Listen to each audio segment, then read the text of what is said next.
Good morning, everyone. Yes, it's been a bit of a hectic morning trying to get things to work. So it's been fun and fun and games. I hope it's coming across okay. Just let me know if everything's sort of transmitting properly at your end or not.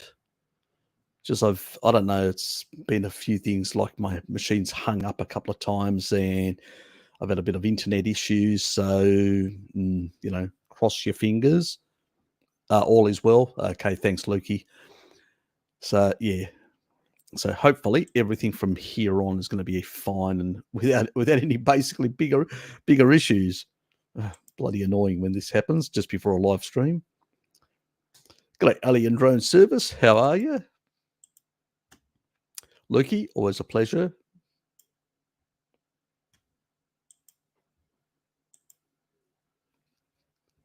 G'day, Denny. And now today, just for a bit of a trial thing, a bit like Bart does, I'm going to ask people to just, because it's going to be a bit of a shorter program today, probably only a couple of hours. I do have a few other things to do, plus go over to Dad's for lunch. So I'm going to be a bit hamstrung. So please put the Q in front, Q : for questions. So it makes it easier for me to pick those up and go through them a bit quicker. Headlines today: China plans to build nuclear-powered moon base within 6 years. Interesting. I'll tell you one thing, alien drone services.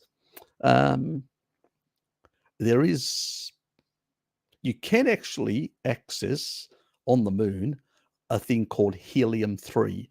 Now, helium-3 can actually be used for fusion power. Okay, so you can actually on planet Earth, we use heavy water deuterium, and we use tritium, which is a radioactive or less stable form of which has an additional neutron, for nuclear reactions. So we combine those, and we basically can create fusion power. Well, not very successfully. On the moon, because of a lack of because it gets bathed in a lot of solar radiation, and when under high pressure, you can actually the sun will produce certain different isotopes of helium as well. Large parts of the surface of the moon have got a form of helium called helium-3. So this you can actually use to fuse in a fusion power reactor much better, and you can use what is called an electrostatic effect, which gives you about rather than in a typical nuclear power station, you've got to take that excess heat, drive it through a steam turbine, and from there extract energy, which means that when you extract energy that way, you're actually going to be less efficient. The so-called laws of thermodynamics, which have to do with heat, the production of heat, the measurement of heat, basically. So, and the formula in the first law that covers how that actually is calculated. So, in the sense, you can actually get something like 70% efficiency because you don't need to push it through, this step of using, steam power.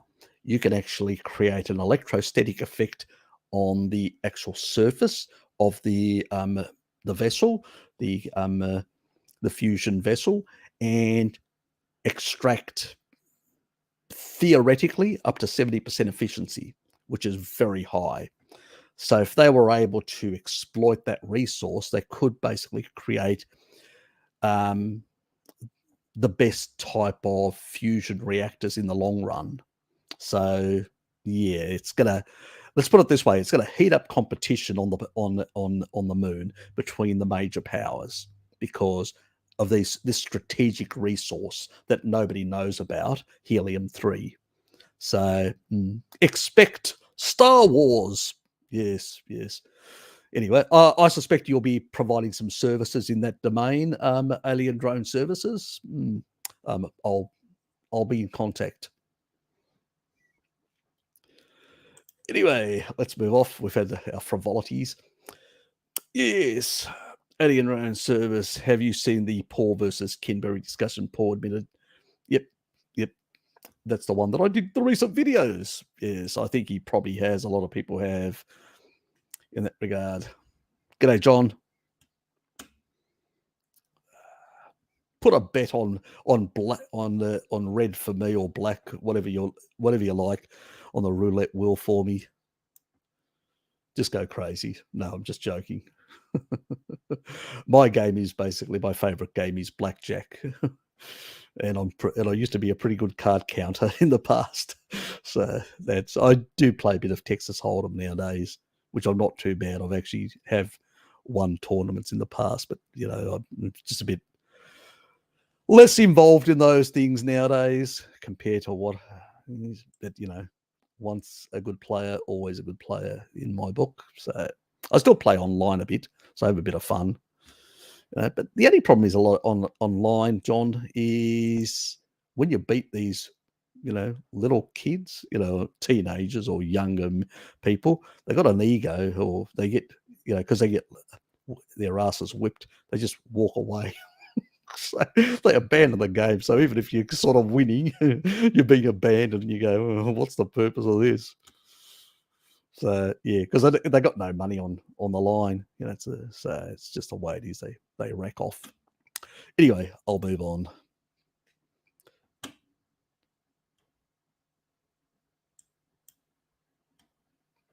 Should you stop taking taurine while taking Fisetin?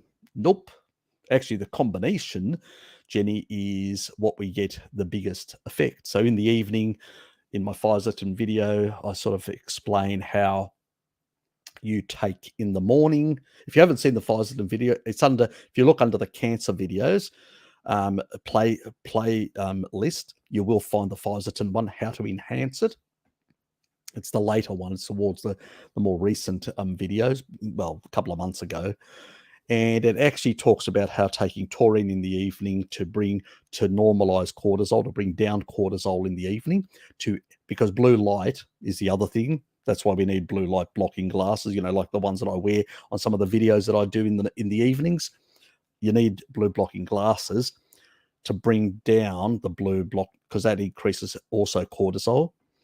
So you can actually bring down cortisol in the evening. You can actually amplify melatonin, and taurine also helps in the synthesis of melatonin. So it actually helps us increase it, and that increased melatonin can actually amplify Fisetin. Now, Fisetin is a fat-soluble polyphenol. You've got to take it with fat, so cream. I usually just pour it into cream, mix it up, and consume it with cream. So, or you can take the pill and then just drink some cream. I'll leave that up to you how you want to do it, how messy you want to get, in doing this, or how simple you want to keep it. But as long as it is a fat soluble thing, you have to combine the two together. So that's how to do it, and you'll get a bigger senolytic effect and knock off those senescent, and potentially, I don't know whether you've got cancer cells as well. So, or, well, we probably all occasionally may have, and with a strong immune system, because the immune system, this is why vitamin D is always associated, because a strong immune system does clear out a lot of this sort of stuff. And taurine and vitamin D synergistically help improve immune function, and also bring about the production of new stem cells, immune stem cells, plus the activation of them in the thymus by taurine. So just keep all that in.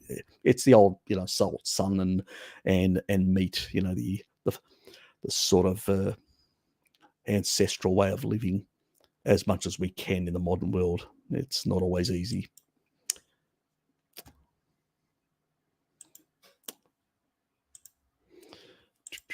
As you see, I'm only answering the Q questions, or anyone, g'day Susie, or anyone turning up like Susie, and then I just move on, because the rest of you guys are just talking banter amongst yourselves. Yes, so, but I will put these things up. After eating carnivore diet, my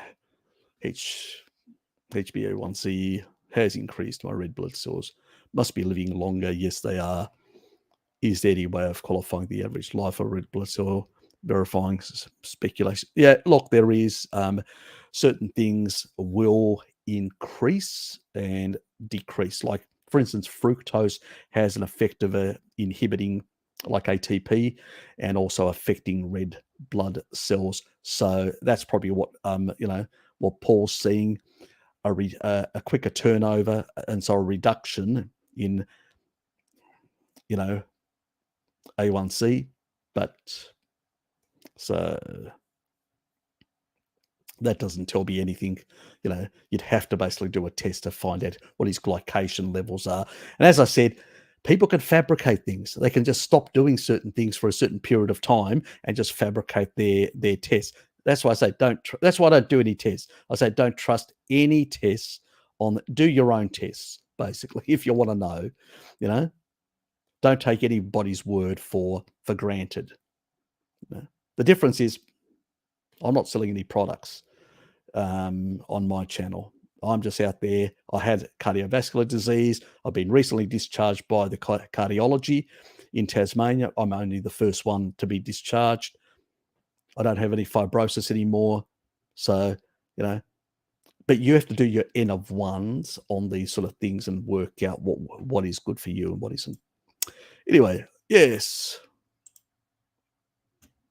Blue zones, I heard. I've got a whole lot of videos, HD, the ones in terms of the blue zones.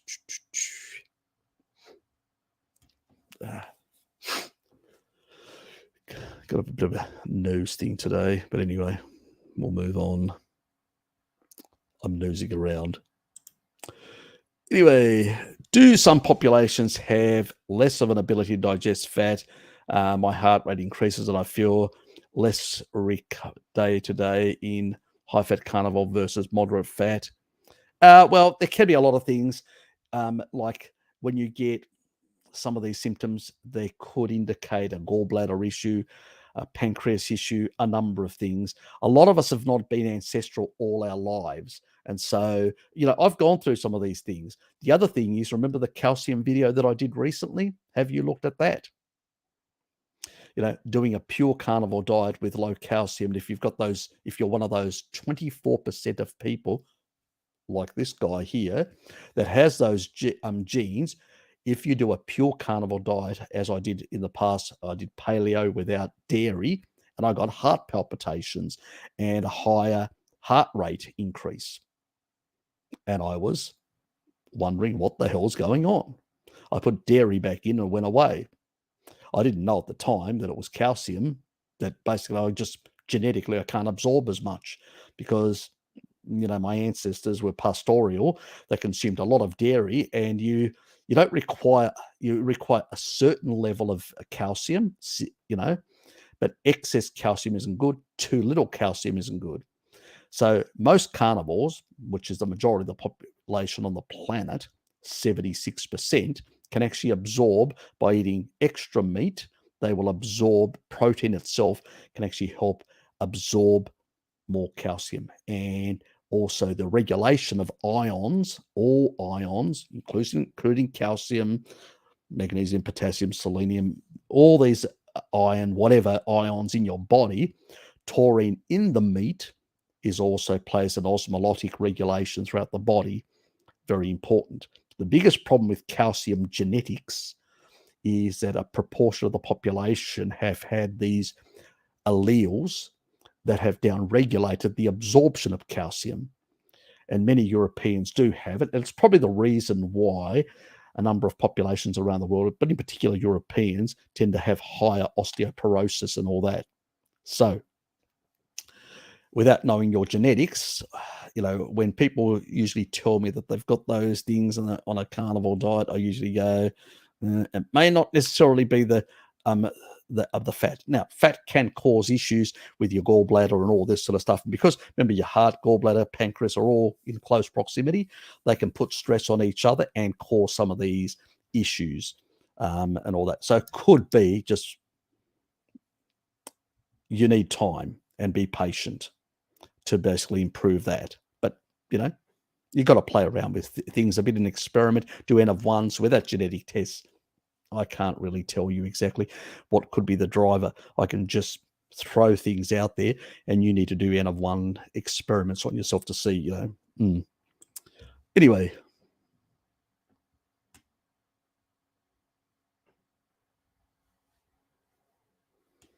Yes, it does. It does, doesn't it? Yeah. So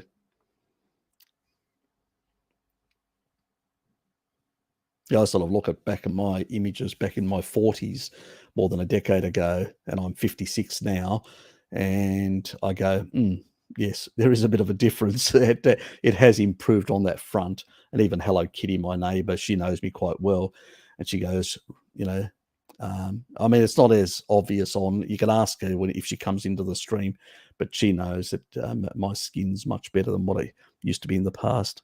So it does help when you're on a species appropriate diet and getting a 1-to-1 ratio of fat and protein from animal sources.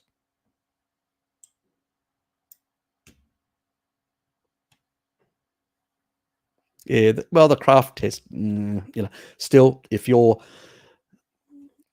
basically red blood cells are circulating for longer, that can throw it out. That's a problem with low carb diets. You've got red blood cells that circulate for longer on high carbohydrate diets.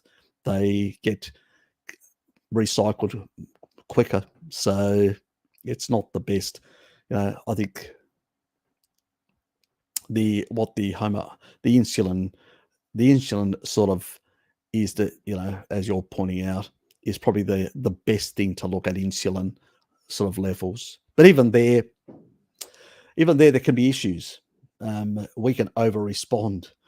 It's like somebody asked me recently about there's probably a video that I need to make on this sort of issue about when you're on a carnivore diet, you cheat a bit, your blood sugar goes up, but it does eventually come down, but you don't get like this hypoglycemia and all that. It's because you haven't had enough.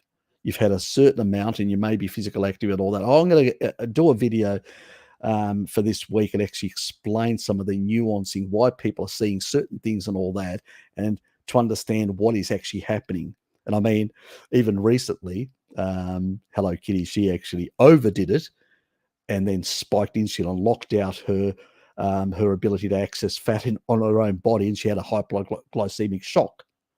So at a certain threshold, that can happen. So it's understanding the nuancing of why we're seeing certain reactions or certain things happen to us and go, okay, now it makes sense. There's a logical reason. There are thresholds for, the hormones. You've got insulin to glucagon ratio. That means glucagon is going to be there temping insulin down until it hits a threshold.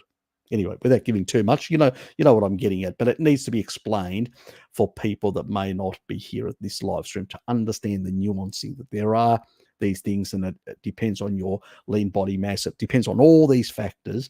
And so it needs to be properly explained, because this is the problem. Most people do not explain this nuancing because they're in reductionist thinking mode. They're not thinking holistically how the body is, all these systems are playing, and the feedback loops and how things are interacting with each other, and certain thresholds can actually have different effects, but you will notice it in the way you feel, in a sense. And that once you actually explain it to people, then they go, okay, I get it now.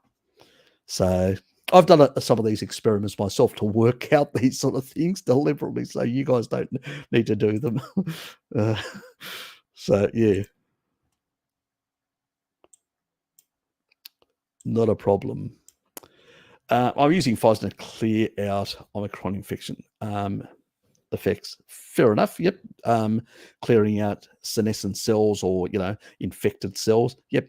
But vitamin D and taurine are going to play a synergy with Fisetin to clear out some of these damaged cells and also some of the damaged immune cells, which is very important as well, that we get rid of those. If they're highly senescent and damaged, they can also excrete too many cytokines and actually damage other cells in the body. So this is part of what happens with, the sort of the problem with, in particular, we've noticed it with COVID, less with the flu. There's different viruses, they tend to have a certain threshold of immunosenescence. So it varies between viruses in that regard, in how they age the immune system. So we need to boost our immune system, and that's by eating a species-appropriate diet, by basically, obviously the spike part seems to cause more of this problem, and obviously the stuff that we shouldn't be doing is actually increasing the spike load, which tends to basically be more compromising in a sense. But anyway, we've seen the ramifications of those. Death rates, yes. I'll leave it at that without getting into trouble. You know what I mean.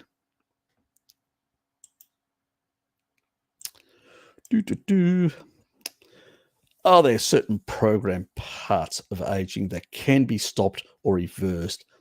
You're not referring to damage control, but more of the inevitable parts of aging.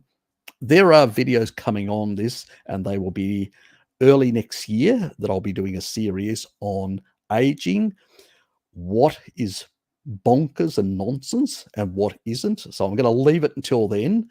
I've covered a few things in my cancer videos and stuff like that, and some of those sort of things are very important. I can tell you one thing: taurine is going to be an anti-aging component, so keep that in mind. Our species-appropriate diet has anti-aging effects, and there are a number of things that don't, and a number of things in our environment.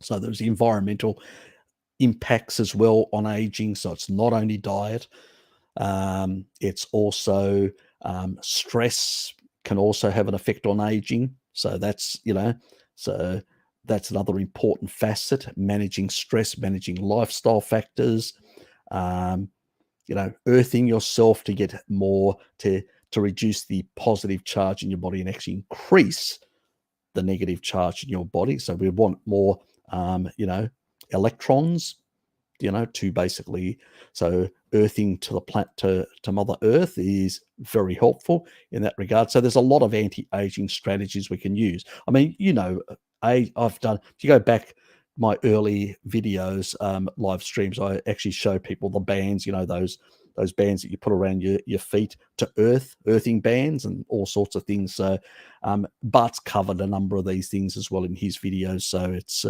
pretty much, we've both covered a lot of aspects of that, but I'll go into more depth, more comprehensiveness in the next year, which will cover all those factors. Yeah, look, high altitude, yes, deuterium depletion, very important. Deuterium is a massive factor, HD, in terms of this. It's not a small factor, it's a massive factor. If you can maintain energy production and not damage it, because that's what deuterium is doing. Excess deuterium, or 2H as it's called, that gets sucked in from the cytosol into the mitochondria, is doing too much damage. So that, just for those who don't know, we're talking about within the inner part of the cell. And when you do that with inappropriate lifestyle, other practices or things, certain viruses can actually increase deuterium uptake. So there's a lot of things there that do have an effect. So immune health is very important. So it's all these aspects that are important, and I'll provide biohacks and information of what to do and how to manage your lives, in a sense, as close as we can in a modern context of living. So it's not always practical to do, like go bush and all that. And that's not even practical itself, because a lot of people don't have the skills. So if they did that, they'd probably age themselves faster just by stressing themselves and not being able to manage such a life. People have just become too dependent on existing modern systems. So they just don't have the software for it. So we've got to be realistic when it comes to these sort of things. But yes, they are coming. They're easy.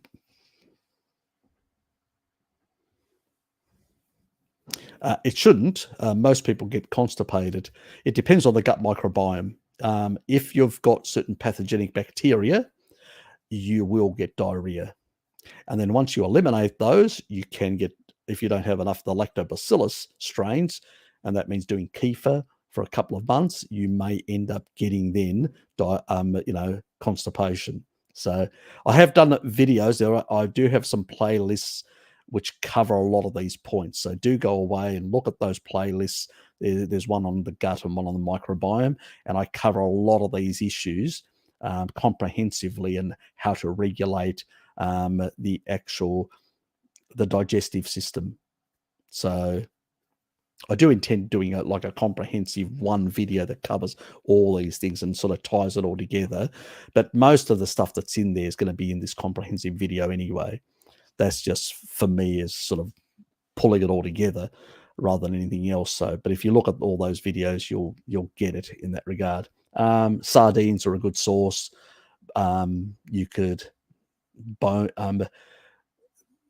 broth from poultry, because it's softer. It'll release more calcium and more minerals compared to larger bones. So yeah, these are options to be able to use. George, how are you, mate? Some site Western Price worked to say eating seasonally, locally always leads to optimal health despite macronutrient intakes, and that carnivore isn't needed. What would you say, Harry?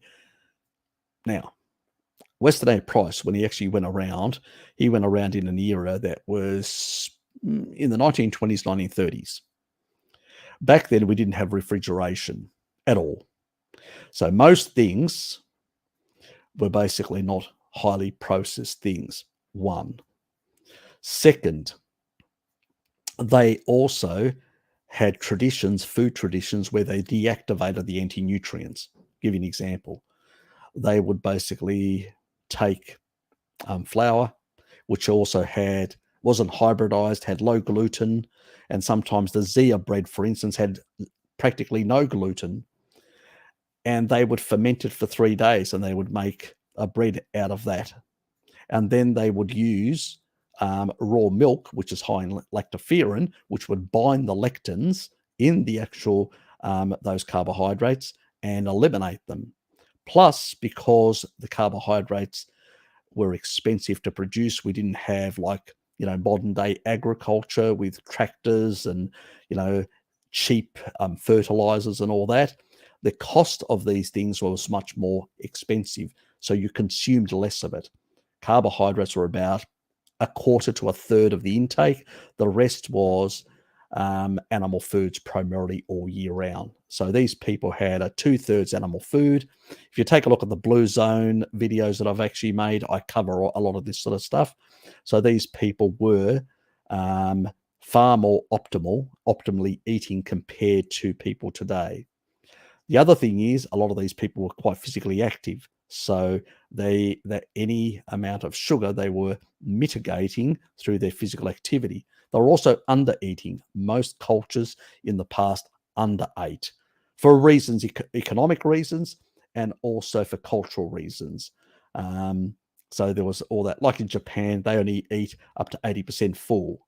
The only people that get fat, that have the Denisovans, Neanderthal genes as well, but you don't see them very fat, are pretty much the That's one thing that I missed. I should have actually, somebody asked me a question about the Japanese, and I sort of said, oh, well, they've probably got some adaptations. But I thought about it again after, and I go, no, you're fucking idiot.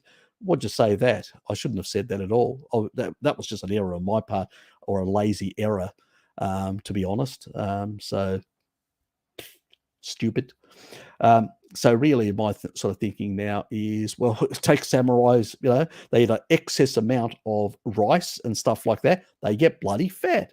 They get really fat, morbidly obese, but they're very physically active and move around quite a bit and sort of stay within a certain threshold of insulin sensitivity until they leave the sport, and then they do suffer health problems. But up until that point, so they can get just as fat. They do have those genetics. Most Northeast Asians, but they have a culture of under eating up to 80%. It's a tradition culture, and so they don't eat in excess. But when it comes to the people that do sumo wrestling, they overeat deliberately to fatten up. So that's one thing that I wanted to touch that I didn't actually touch. But pretty much Western A. Price was looking at a population of very different era. Also, if in the Swiss Alps, they were actually using pot ash, ash from their fireplaces, which was putting minerals back into the soil, and they were plowing that soil. They were also recovering. They actually would put up barriers to recover mineral loss, so they could actually, if it came through, like with the glacial sort of stuff, waters as they melt, and they would take some of that. They would go down and dig it all up from that lower riverbed, and they would bring it back up to that top part where they actually planted things. So they maintained a certain level of fertility to the soil. So the foods then had, double or quadruple in some cases of what the nutrient density micronutrients. So even though they were eating less, they were basically ending up getting good nutrient density, plus all the animal foods that they were consuming as well, because back then, no refrigeration. The majority was salted animal food or freshly slaughtered.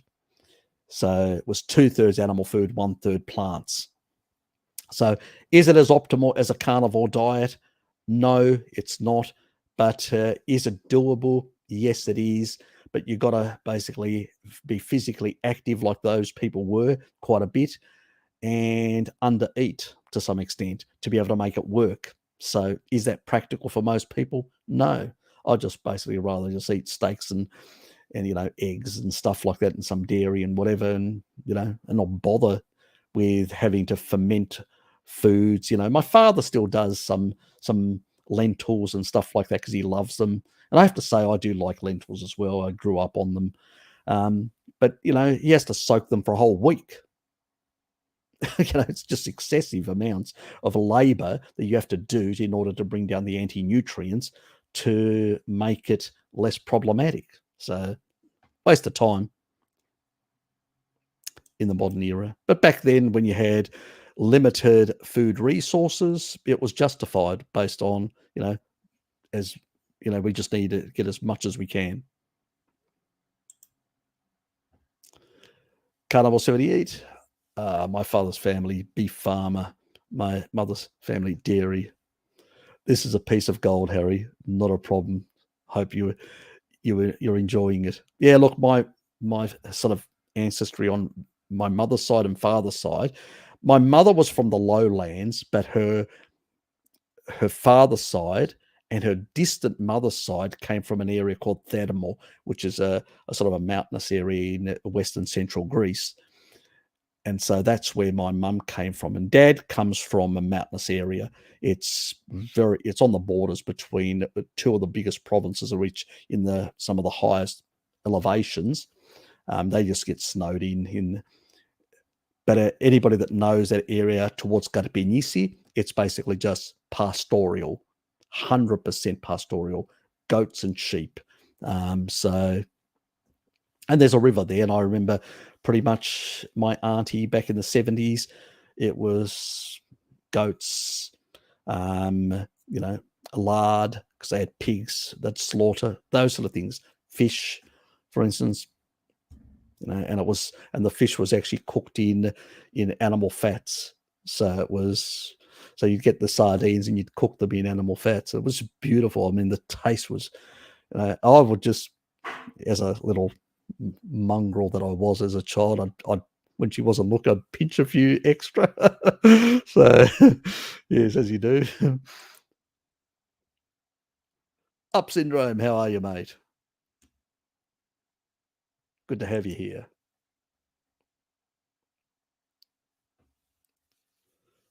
10,000 subs, so my friend thinks I'm cool. Do you think you have genetics to require high calcium intake? Yes. Well, most people don't know.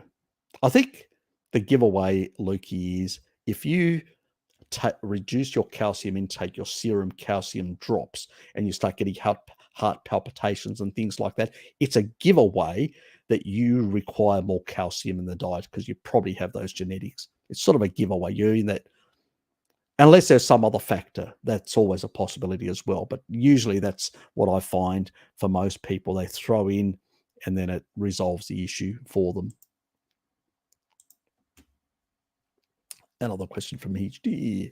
Continuation of question 1. Drops in certain heat shock proteins and the taurine biosynthesis. Are there certain pathways that be looked into, or could this delve into the whole part of DNA that is called junk DNA? Look, I do cover some genetics, and I don't want to go into it now because that would be a long-winded, I'd have to show things. So that's part of the stuff that I will show down the track. There are certain genetics that, what are called longevity genes. So, but there are certain ways that when people know what they have, they can actually mitigate certain things with certain strategies, which I'll go on in those videos. So I don't want to cover it here. But, taurine's a big one, I think, and deuterium is the other big one. But then there is some other nuancing that, can help as well. No bad man. Well, welcome. Thanks for being here. I appreciate that you enjoyed my video. Yeah, I've done a couple of other videos covering protein, covering sugar, from protein, things that people say, some of the Ray Peat stuff. So if you do Google some of that stuff with my name, Ray Peat or Saladino or protein or sugar and stuff like that, you will get. I do have things, earlier videos that I did ages ago now, a couple of years back, which cover some of the magnesium, potassium, all these sort of the mineral stuff, that people get all wound up about. So, because we don't really need electrolytes. It's a waste of money anyway. But if you do check out those videos, you'll realize very quickly. And what we need is just eating a bit more protein to get a bit more taurine. And that usually regulates all our stuff and reduce the amount of water intake. But that means becoming fat adapted, so you can actually then extract water from fat, both your own fat or fat that you're consuming. And it's called metabolic water, low deuterium metabolic water, which is the stuff we want for, our cells, our mitochondria. We don't want to go too low either, because we do need some deuterium for collagen. So let's not go crazy in one direction. That would be too reductionist. So we need to be balanced in the way. So the sweet point is between 100 and 130 ppm, 115, which is what most grass or pastured animal foods are, around the 115 here or take. Only porky, it tends to be a bit lower. We don't know why. We think it's just their detox genes. Probably they have really good genes in dealing with deuterium as well. They tend to put more of the deuterium in certain connective tissue. So that means meat from pork tends to be slightly higher, but we don't oxidize it, so it doesn't matter. It actually means better tissue, better collagen for us. So it's less of an issue from, porky, where the fat is much lower. So it's an interesting animal. Let's put it that way. I like it. I know others demonized it, unfortunately, which is just out of ignorance. Yeah, there's a lot of problems around the world, but look, I tend to, the video that I'll do next week will probably mean that you'll understand and you go, yeah, why am I wasting my money?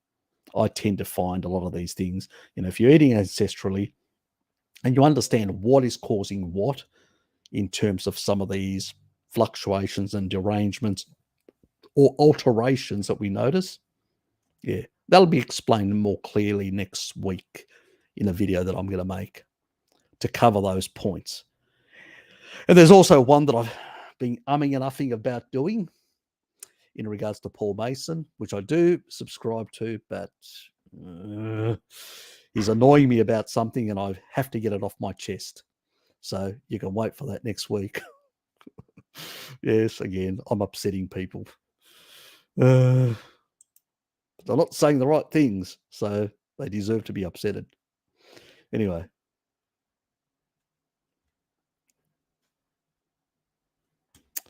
You're welcome, Lukey. Yeah, it is. It is. Pretty much. I've had Chinese people that I've turned, like Hello Kitty, that's my next door neighbor. She is presumably, being a Cantonese Chinese from Hong Kong, presumably they're all lactose intolerant. That's what they've been told. Well, I've got a young man who comes from there who basically consumes milk like there's no tomorrow. And doesn't have any issues whatsoever, where he would just drink a bit of milk and shit himself.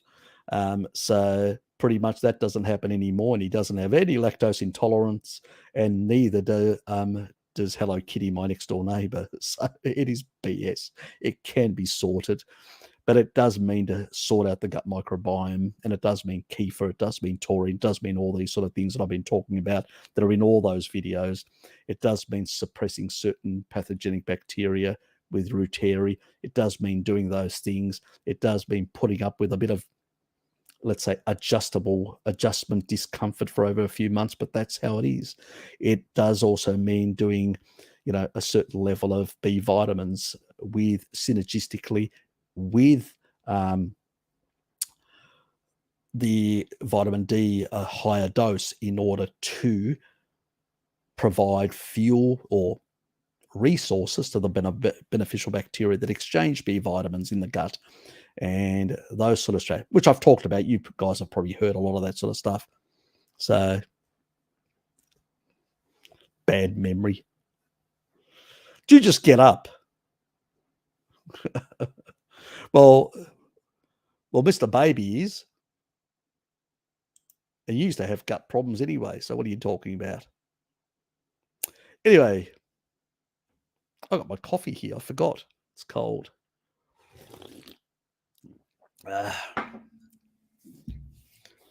Look, I've also sent you a... I went down the wrong way. Stop talking. I'm going to choke myself online like I did last time with a coffee as well. Don't do it. So, Look, I have sent you a link if you're interested in coming on. So just letting you know. Yeah, but he doesn't have a problem. That's what I was saying. Get it right. God, I have to put up with my name. Oh, I better be nice to her. She did bring me some butter cake yesterday, and that was really nice. I did enjoy that with my coffee in the afternoon. So I can't be too mean to her, otherwise she'll cut off my benefits.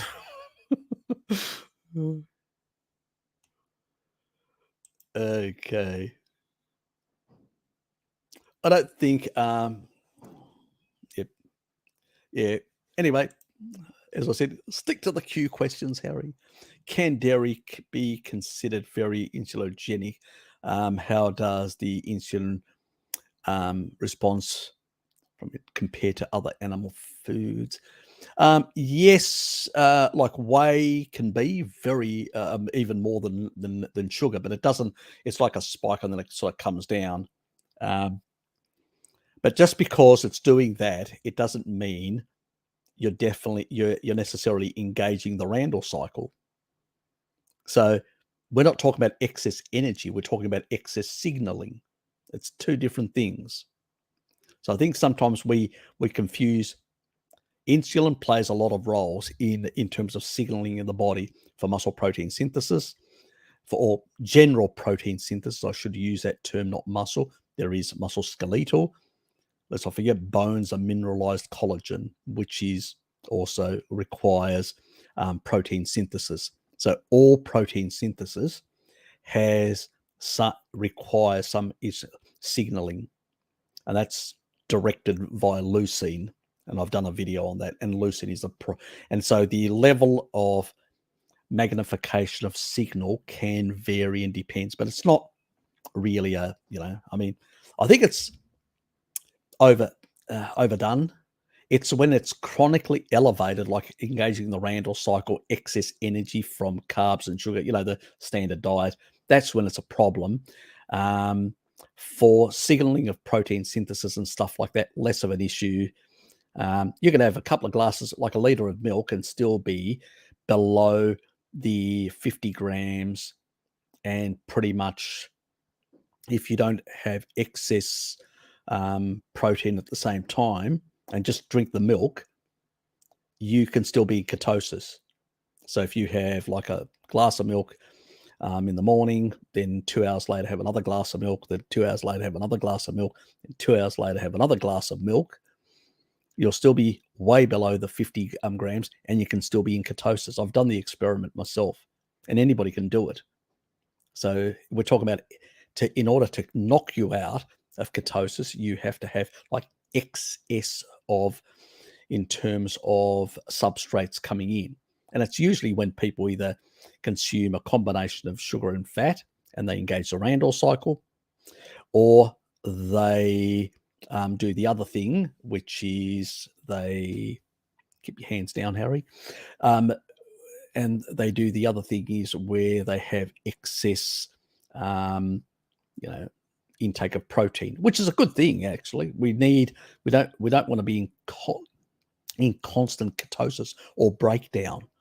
We still need some level of anabolism, and we still need to drive some of that deuterium into anabolism, or out of the cytosol, out of the cell, for other and not affect cellular functions, and drive it into those cells that are involved in collagen and stuff like that.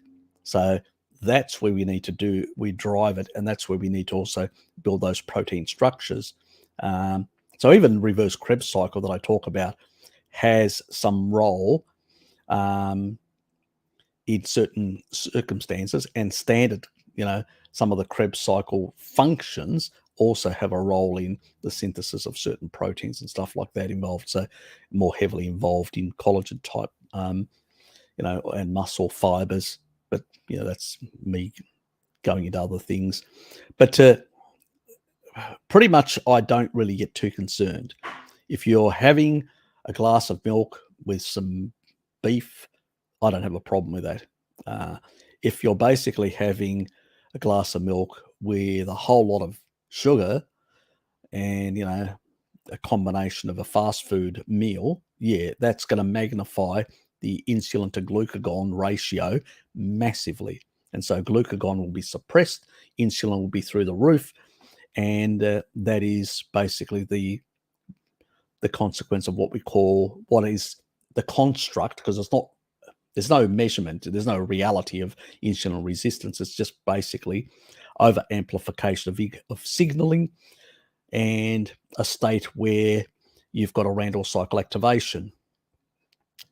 But just having a signal spike from a certain nutrient is irrelevant, as far as I'm concerned. And that's why it's always associated. These things are associated, but never causally proven. So when you do the experiment, it doesn't pan out, and people go, well, it doesn't, And it's the same thing with protein. You get a certain level of IGF-1, a certain level of mTOR activation, a certain level of insulin activation, but it's tempered within that insulin to glucagon ratio. You've still got that mechanism controlled by the pancreas, regulating the level of excretion within a certain band of signaling. And so as a consequence of that, you're not going to get these sort of, you only get derangements in these things when you're eating inappropriately. And then you can have an insulin to glucagon ratio of 70. That is 70 to 1. That's the problem. And that SAD diet, that is a fast food diet. That is, the construct of insulin resistance. That is Randall cycle really activation, prolonged chronic activation of these inflammatory pathways. That's the problem. So I think we need to basically be avoiding sort of this sort of reductionist thinking that a lot of people do. And then a lot of these studies, people are eating SAD diets with milk, and that's what they're looking at. And I'm going, well, that's Randall cycle. That's overactive. That's the over signaling of insulin compared to glucagon. Eating an animal-based diet is not going to create that signaling. It's going to be a different signaling relationship. And that's the important thing, the take-home message. Do you have any videos about blood pressure on carnivore diets? Actually, no. I do have things on in terms of taurine. Bart has talked about Lukey's on. G'day, Lukey. Good day, Harry. Have you here, mate? Bart's talked about how coffee in some people can. I think it has to do with the clearance. I mean, I don't have that problem, but I've got these longevity genes, which that's what they call it anyway. I can clear alcohol. I can clear things out of my system really rapidly, 4 times faster than other people. And so I can have coffee in the evening. I can go to bed like a baby. So I don't have any issue. It doesn't affect me. I clear it out, caffeine out of my system very fast. Now, some people will react to the coffee, and that's usually the biggest culprit for a lot of people is the coffee. Once they take the coffee out, what happens is, and this is the reason I'll explain it why. I've done a video covering, I can't remember what it's called. Do you remember the one that I did about how caffeine is amplified by small amounts of taurine? Ooh, I don't remember the exact name. I can find it though. I did a video, and what it explains is the reason why energy drinks with small amounts of taurine and a lot of caffeine, you can actually get this over amplification. So taurine, if you're eating, let's say you don't, because most women, and that's the reality, I'll be honest about it, most women will undereat sometimes protein. So, and also we're getting supermarket protein, which tends to have less taurine in it as well, because it's not freshly slaughtered. It's hung up for a couple of weeks, which means that all the fluids come out. With the fluids, oh, you saw it. Okay, so she saw it. Yeah. And that can actually have an effect of amplifying the actual blood pressure effect. And yeah, so it's those two combined things, just for everyone else, the two combined things. So once you take out the coffee for a period of time, it seems to sort of, the body seems to then be able to tolerate 1 or 2 cups after without having this issue, unless you go over that. So it's a bit of a funny one. But if you take a couple of grams of taurine, you'll suppress that effect. So that's the other way of getting around it. It's sort of, because it's an osmolyte, it forces the re-regulation of these ions and the fluids. So sort of, yeah. Yeah. Also, weight can also affect blood pressure as well. So if you're still losing weight, yeah, there's a lot of that can actually cause low and high blood pressure in different people, and even because you're getting your fluid dynamics are changing continuously as you're losing weight, and so that's another factor. There's a lot of factors that could play into it, where you'll get some of these I wouldn't be too concerned. It's not as if like it's 150 or 160 or 170. Some doctors in Germany are not even concerned up to 140. It's only when it gets above that they get concerned. So, and they have been bringing down the levels for some time. So it's a bit, really? Yeah, I wouldn't get too worried about it.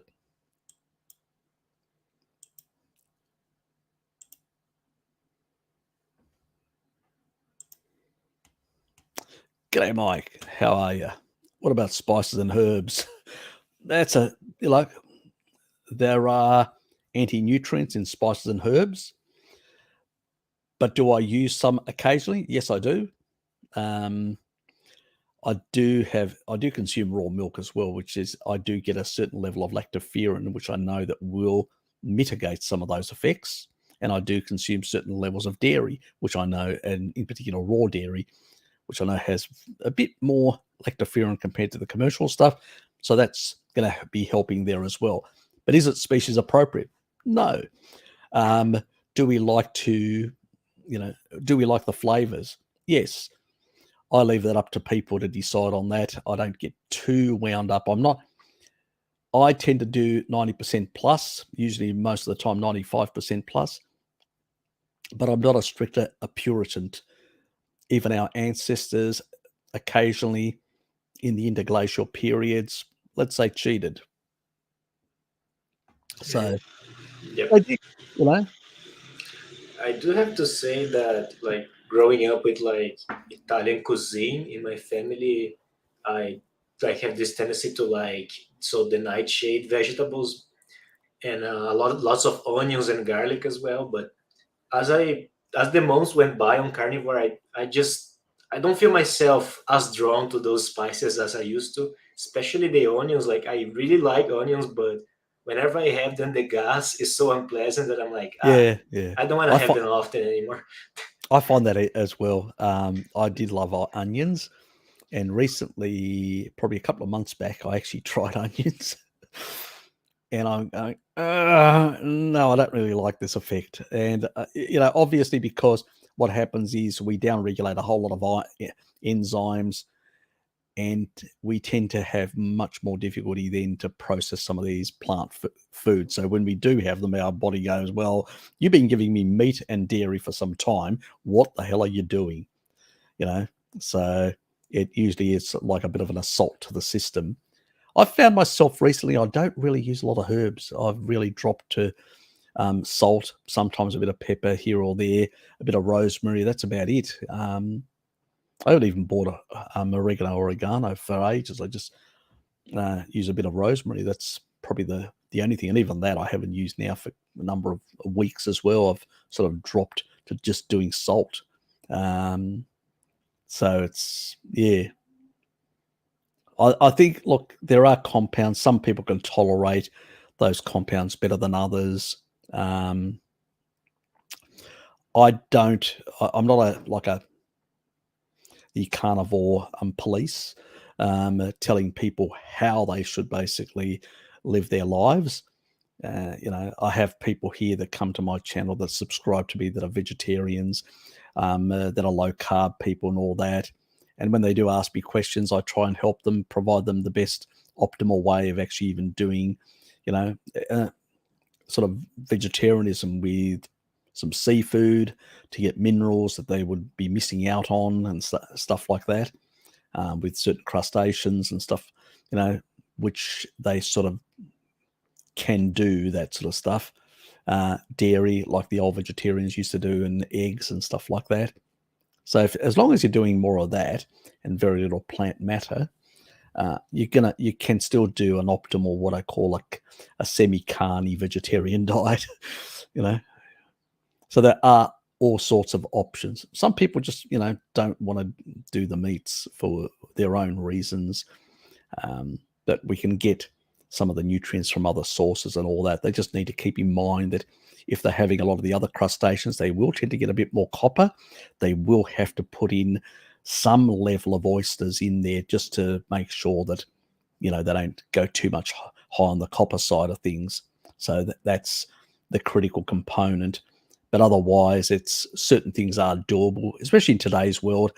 It's not like in the past. And the nice thing about crustaceans and stuff like that and eggs, you actually are also getting some of the essential fatty acids, the omega-3s and the omegas, which in particular in this case, and that's important. So you can actually make it relatively healthier than the standard diet or the standard sort of modern day vegetarian diet in that regard. So I encourage people to basically try and optimize their health, which is the key thing. I'm not there to dictate. I do a carnivore diet because I know I believe the N15 data. I'm convinced that the isotope data is correct. I've looked into it thoroughly, the archaeological evidence. The archaeological evidence is quite clear. The moment humans moved to plant-based agriculture, a lot of health issues started emerging, arthritis, iron deficiency, anemia, and all sorts of things. We've got it in the skeletal bones. You can actually see on the skull, these like little white patches. We know that's iron deficiency in agriculturalists. We see rickets. We see all sorts of abnormalities in the skeletal structure. And we know that's quite clearly from nutrient deficiencies coming from the plant foods and the anti-nutrients. So modern day people that have had 10,000 years of, some acquiring certain genetic adaptations can tolerate these things more. It doesn't mean it's optimal, but you can tolerate it. And if you use anti-nutrient mitigating techniques like people used in the past that Weston A. Price identified, soaking and fermenting and all this sort of stuff, you can reduce things further using lactoferrin from raw dairy to bind a lot of these anti-nutrients and eliminate them. Can also mitigate and allow you probably to consume that 25% or a third without being as deleterious as it would be having it without doing those steps. So that's an important thing. And you notice that populations, archaeologists have noticed populations that have traditions of fermentation, other things, tend to have less of these skeletal issues compared to populations that haven't implemented some of these techniques. So that's also in the literature.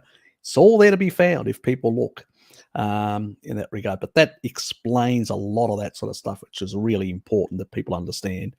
And that's where the nuancing comes. And that's what I try to get across, that nuancing to explain why we see these outliers or why we see these things happening in the populations and all that. We know that longevity comes from under-eating, calorie restriction. Shitloads of studies in all mammals across the board, others more than others. So we know that all the South Asians in particular, like, if we look, I can't remember there's a saying that they've got in Japan to encourage people to under-eat up to 80% until you're 80% full. And it's very strong, that tradition in Okinawa again. So there are these traditions, and that means you're not engaging the Randall cycle. There you go. That sort of mitigates a big proportion of what we call metabolic syndrome. Anyway, I've been doing strict high fat carnivore with some dairy, mostly cheese. Was about 165 pounds at my lowest, but I've been slowly creeping up. Last 6 months, should I eat less fat? If you're sedentary and you're not actually moving and you're actually taking in excess energy, you will store it. Doesn't matter what. Look, you've got to understand that this is why I say usually stick to 1-to-1. Now, we can deceive the body, like we can do a prime, like bodybuilders used to do. You eat excess intake. And what you do is you force the body to build up very rapid, and also to push up its metabolic rate. And then they do a cut. It's a bit like what, recently the Steak and Butter gang with Bart were doing, where they're priming and then cutting with the fasting. And your metabolic rate is right up here. And then you have to get the energy from somewhere. And if you're fat adapted, you're going to get it from your fat stores, and you will rapidly lose. Now, humans would cycle through the year in the intake of, and this is why you have to listen to your body. Don't just eat, I have to eat this. Eat until you're full. If your body tells you I don't feel like it, just put it in as leftovers for the next day into the fridge. Don't continue eating like you have to. I grew up with that sort of behavior. I have to clean my plate. It's a real bad habit that we picked up from, but that was a time when people were under eating in the past and had the culture, you must eat everything because you've got to, otherwise you won't survive. So that's where that logic comes from. But in the modern era of plenty, well, relatively plenty up until very recently, the current US administration and a few European administrations do have a policy of basically greening the world and starving the population, but we'll leave that for another day. You know what I mean. So everybody's going to be under eating shortly. God, everybody's health's going to improve, apparently, whether they like it or not. But yes, and you'll be having cold showers in Europe as well. Fun. You know, just think of all the hormesis the government's providing you. The World Economic Forum, diet, some M1 put it, and hormesis as well, M1 and hormesis, you know. Yes, old Klaus. He's looking after us. Yes, Santa Claus. Yeah, Santa Claus. Oh God. No, I won't be sitting on his lap. Oh my god. God, he'd be a world-class deviant. You know, him. That's and for sure. you know, I mean, you just have to see the people that he's associated with and all that sort of stuff. You know, I mean, what was that guy? You know, in America, the guy that knocked himself off. Well, apparently knocked himself off. Let's say somebody. There was good reasons why certain very powerful families in the US would want him out of the way. But we won't use his name just in case, because you know our dear friends, our lovely dear friends, our esteemed partners at Google are monitoring these live streams. Also, I don't mean to get occult, but you know, if you look for it on the internet, you can see video of some of those WEF conferences, and yeah. You know, there are people there like there's like a guy that is like complimenting an empty seat, you know, as if someone were there. And that's a little bit, you know, but you know, I'm not going to comment further. Yes. He's a guy with horns, apparently. Yes. It looks crazy, but there is some logic to that crazy. Yes, he's got big horns. He's a lovely fellow. Fellow. Yes.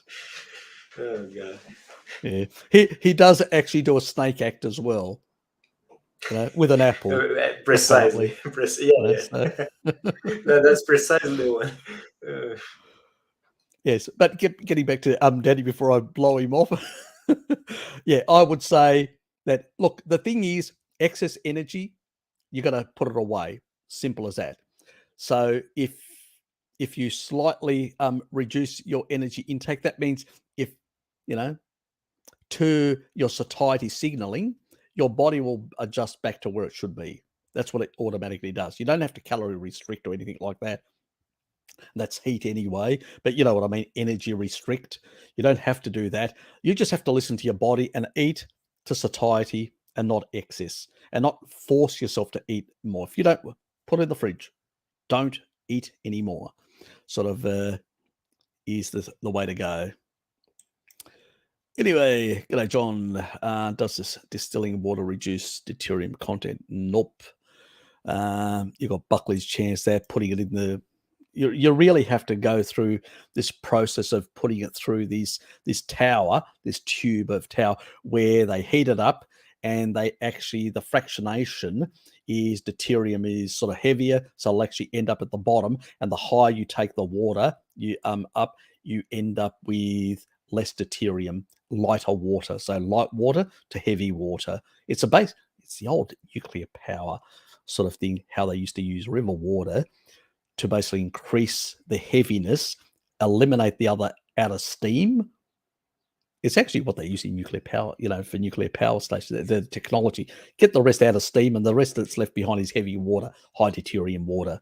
So that's, nowadays, the factory in Hungary, what they do is they extract that, and the other stuff, they flush it into the river. That's what they do. So they are increasing the river content of deuterium in that part of the world, but we won't tell the locals.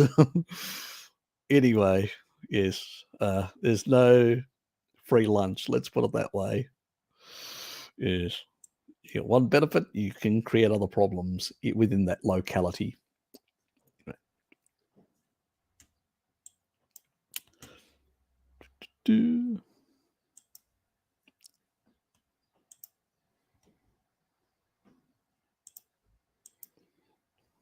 So I just have to go click, click, click, and just go to the questions. I know that was about it wasn't samurai. It's the big fat guys that love to wrestle. Yes, sumo wrestlers. Yes. Rice eating sumo wrestlers excessively. I mean, they eat like bags and bags of rice every single day, those guys. Massive amounts. They'll have some meat together with heaps and heaps of rice. It's like, the sort of modern bodybuilder diet that actually makes you muscular fat. Well, they put the muscle on with the protein, but then they actually put the excess with the excess sugar, and which bodybuilders don't do it to the level that sumo wrestlers do it. But it's the same principle, So I go to them, what are you doing? And that's why when you look at the old bodybuilders that were doing raw dairy, eggs, shitloads of eggs, and raw meat and meat products and stuff like that, those guys were ripped and muscular, completely different. Again, because of the insulin to glucagon ratio. Or it's not just the signaling, guys, that you're getting, momentary signaling or spiking of signaling due to dairy and all that. It's how you combine dairy. Are you combining it with meat, or are you combining it with sugar? Completely different effect. And the insulin to glucagon is the other element in that little playlist of things, of effects of the way the body works. Yes, it's not. So we have to get out of that reductionist thinking, because that's what they try and put into us. And that's how people get confused. It's all the reductionist thinking. They go, oh, that raises insulin, so it must be bad. Everything that raises, really? Or mTOR or whatever. What is the magnitude of the amplification of that signal? That's what's important, not all this other crap which people make up. But when you understand the synergistic interactions of different hormonal systems and their signaling, then it makes sense. And you go, okay, that is doing primarily this. The other one is actually increasing fat stores and, visceral fat and all that. Completely different. Yeah, those signals can actually have different effects in different tissue types. We need to understand that. There is a difference.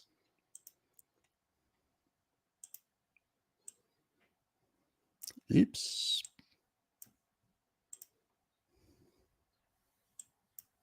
Not a problem, mate. Where's the Q in front of it, Mike? Harry, what are your thoughts on people saying that keto or carnivore makes your sexual libido lower? Well, that's nonsense, because everybody else that I know has actually gone the other way. So, if there is one case where this will happen, if you go very low protein, very high, very catabolic, yeah, that could actually affect, and that'll affect your testosterone. It'll affect your, when you're really high in that sort of therapeutic ketogenic diet. No, that's not a good thing, personally. They use it for certain people. They used it in the past, and also a lot of the people that are doing that sort of keto, also what do they call the keto vegetarians and keto vegans that are doing some of that.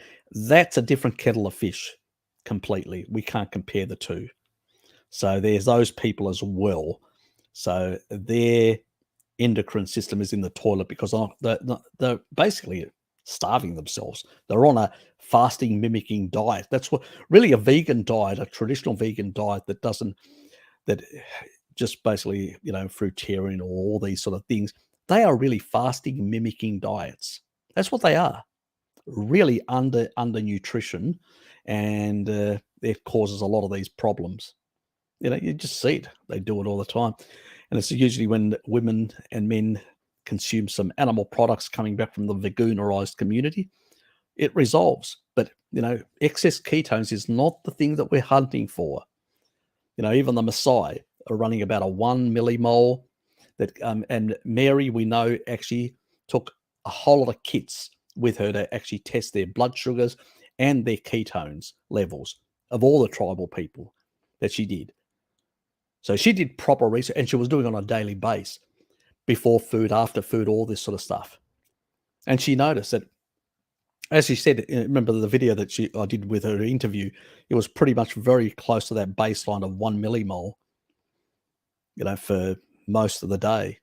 Occasionally it'll drop or go up a bit, but it was pretty much on an average. It averaged around that 1 millimole.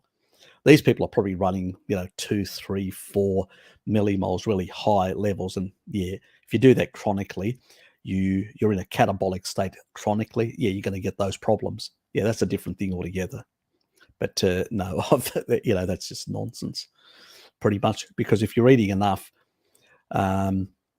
you're also providing the cholesterol for the testosterone and a lot of the hormone systems.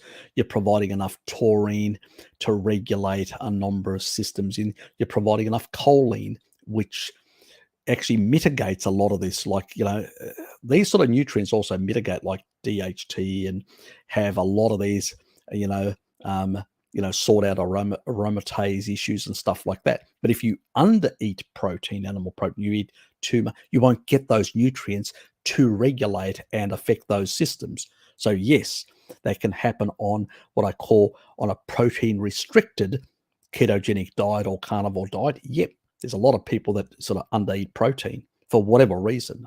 They come up with all sorts of excuses, but yeah, not a good idea, Mike. Definitely not a good idea. So that can happen in those people, but in the general type of people that are consuming 20, over 20% is protein. I tend to be up to 35% myself, sometimes a bit higher, but around there. I'm doing about 2 to 3 grams per kilo body weight. So I do quite a bit of protein, and I get enough fat that I need. So it's a sort of a 1-to-1. So I'm definitely not undernourishing myself. But also I'm a bit like, I'm not as physically active as Lukey. I, train once a week, and that's about it. My age, 56, I don't want to overdo it. I'm not interested also. I can't be bothered. I'm lazy. I'll put it that way. So I'm just, I'll be honest about it. Yep. Yeah, so I do have a few things to add. So for myself, I did notice that, I guess it comes with time, I guess, being a newbie carnivore, I had no idea how much fat I needed, especially since I'm active, Yeah, and that's true. I was like, by December of last year, I even have some pictures, which I'm not going to show, but I was really lean, like extremely lean, leanest I've been, Yeah. and I wasn't feeling well. That can be a problem as well when you lean out too much and you've lost your fat stores and you're not getting enough energy. Yeah, that can be a problem as well. Yeah, because that's when you're becoming catabolic again, because you're trying to get energy and you're getting it from the muscles, and that is also high deuterium, which isn't a good thing. Plus for your mitochondria, plus it also, so that'll slow down ATP synthase because of the extra neutrons coming in. And on top of that, so we have to nuance all this sort of stuff. It's very important that people understand what is happening in the physiology when you go very low. So if you're not getting enough energy to provide that low deuterium, high quality energy, then you're going to be starting to feel like rat shit. You won't have enough for your endocrine system. So your hormones won't be working properly. So you've got to actually think, what am I doing? Are humans necessarily ultra lean? No, we don't find that in nature. Humans are the only animal in nature that's actually able to put really rapidly fat stores on. Yep. That's not accidental. Exactly. We Our need the babies are fatter than marine exactly, seals. exactly. So energy requirements are very necessary for our body to work properly. And so sometimes people do too much protein, not enough. That's why I usually say to people 1 to 1, and for women 1.2 to 0.8 in ratio in terms of grams for the two components that you should be aiming for. Women require slightly more fat than men, but still, doesn't mean, I don't, what I encourage people that are doing bodybuilding or trying to build up muscularity, I encourage them to consume more protein. It doesn't mean I discourage them from consuming the energy required to support that as well. I mean, still the 1 to 1 ratio. It just means you have to go up in both of those things because that extra tissue requires that extra energy. I mean, it's not going to come from Mars, so let's be honest. So but yeah, it's actually kind of funny because prior to working out a lot, I think I was closer to like 30% protein, on a calorie basis. But I actually upped my protein intake, but I've upped the fat even more because of how much energy I feel like I need. There's just like that hunger for like fattier foods. So exactly. even though the total intake has gone up, the ratio of protein is lower just because of how much fat I'm eating. Yep, exactly. And that's the big thing that a lot of people are missing, that we need certain things in our diet to basically be better. It's a thing that I sometimes find a struggle with some people, because I usually remind them, are you getting these nutrients? Because usually they say, I'm doing it right. And I go, okay, so what are you eating? And then sometimes, I'm doing this and doing that. I do love extra chicken. I consume a lot of chicken. And I go, well, are you getting enough fat? Sometimes, and I find it with women in particular, they'll eat a lot of lean meats like fish and chicken, and then they're not getting enough to support the endocrine system, enough cholesterol, enough saturated fats, enough fats in the diet to support their hormonal system. And they go, and when they actually put it back, they actually put that extra fat back. It resolves the issue, so, but it's always, because there's a lot of the propaganda that's been out there for a very long time. I mean, we have to, let's be honest. There's been a lot of propaganda in the world that actually, causes a lot of these sort of issues. Anyway, so I'll leave it at that. I think we've covered it. Most likely. Fart bomb. I don't miss lentils. No, I don't miss them anymore, but my dad does, and he tends to basically occasionally. I mean, he's more carnivorous than he used to be, but occasionally he sort of, I know what he's like. He's like a little cheating child, but anyway.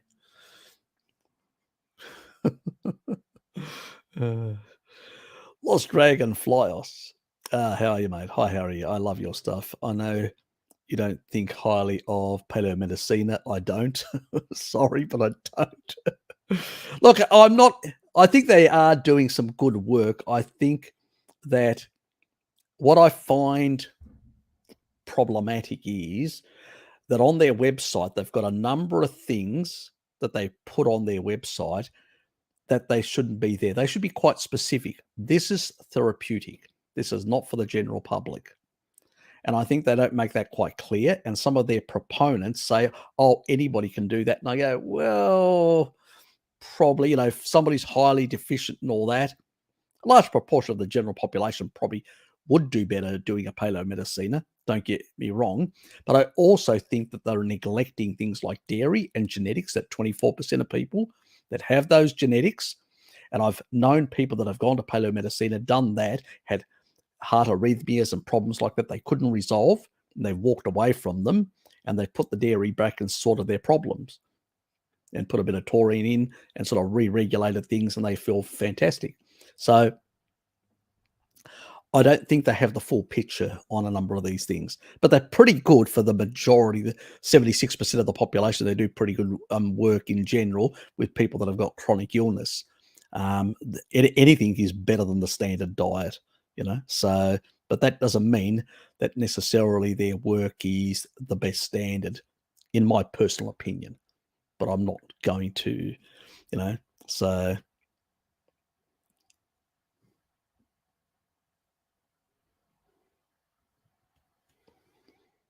I will leave that there, but yeah.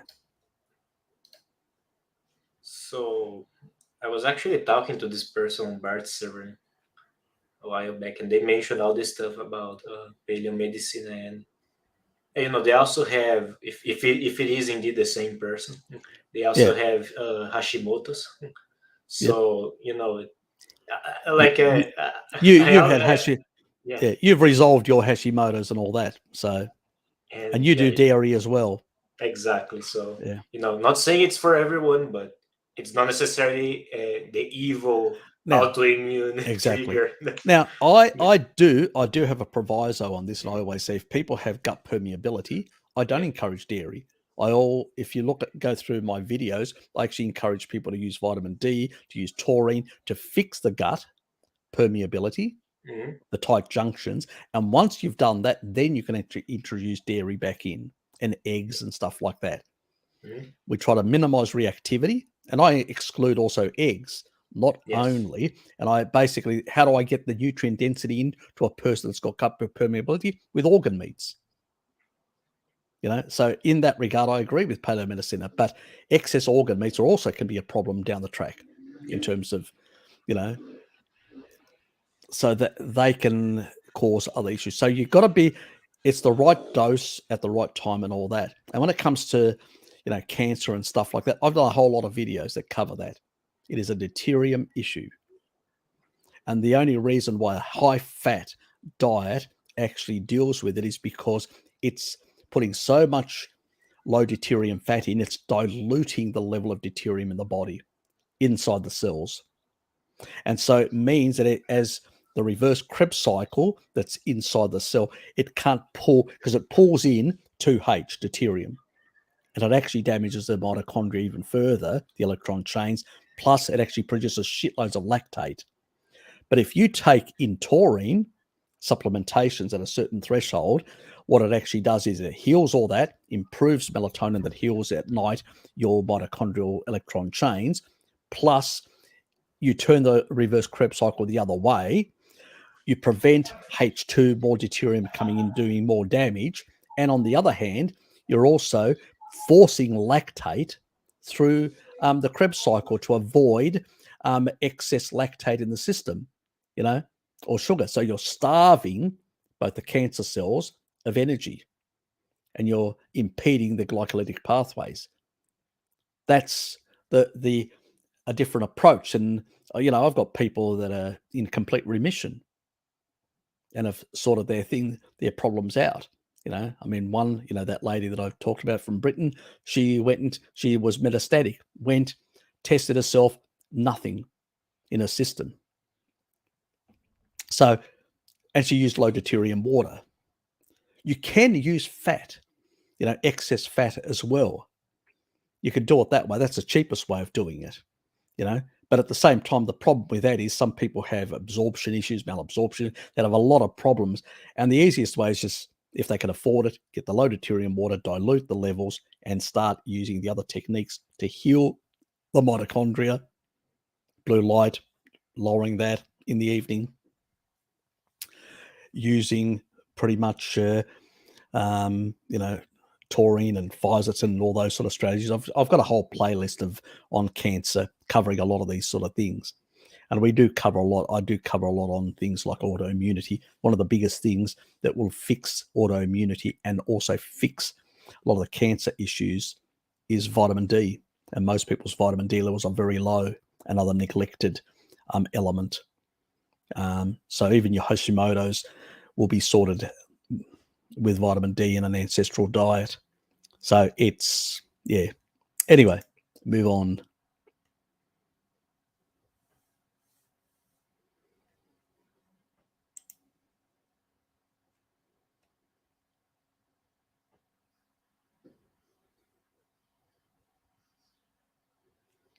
Yeah, well, that's the problem is you may have more mitochondrial damage. And because you have more mitochondrial damage, you can't utilize long chain fats as effective. So what happens is you're using glycolytic pathways and using ketones as well, but you're not actually being able to use long chain fats in the same way to oxidize them and produce ATP. So that can be an issue as well. So with mitochondrial, where it is. So that's, yeah.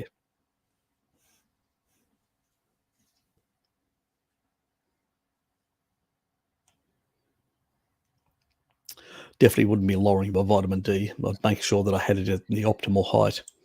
So, and also immune system. The immune system plays a very important role in fighting off cancer cells and all that. Well, what's going to create, stem cells for the immune system? Vitamin D. If you've got too low vitamin D levels, you can't produce enough stem cells in the bone marrow for the immune system, plus the taurine that actually activates in the thymus and, and reduces immunosenescence. So there's all that sort of stuff as well. I mean, there's more synergies, more factors that are interplaying. I get a bit annoyed because of some of the reductionist thinking that some people in the paleo community, I was part of that, the past paleo community, and I tend to be a bit of a paleo basher. So anyway, I am what I am. If you don't like it, that's your business. I'm not going to change, because I think that they do have a few things, ideas that aren't really that correct. Yes, because there is not ancestral, so let's get everyone to use coconut oil on everything, even though most people wouldn't have had access to coconuts anyway. Exactly. And the other thing is, a lot of Northern Europeans have a salicylate problem. Yep. And coconuts are very high in salicylates. So an anti-nutrient that they can't break down and tolerate. Mediterranean people like Greeks, Italians, like myself, we can actually deal with salicylate, not a problem. Many Southeast Asians, not a problem. Pacific Islanders, not a problem. Most North and Western Europeans do have a salicylate sensitivity. Not a good idea. So, yeah, so I do have issues with some of the people in the low carb community recommending coconut oil or palm oil, stuff like that. So anyway, and the reason, because of the anti-nutrients in these plants, and also the phytosterols, too many accumulating in the red blood cells and preventing proper elongation and potentially causing hypoxia in certain tissues, especially people that have got it's primarily women that tend to have this problem, very thin arteries in certain areas. And so that can be an issue for them. So they should avoid plant oils like the plague, pretty much. But anyway, that's another side issue for another video some other time.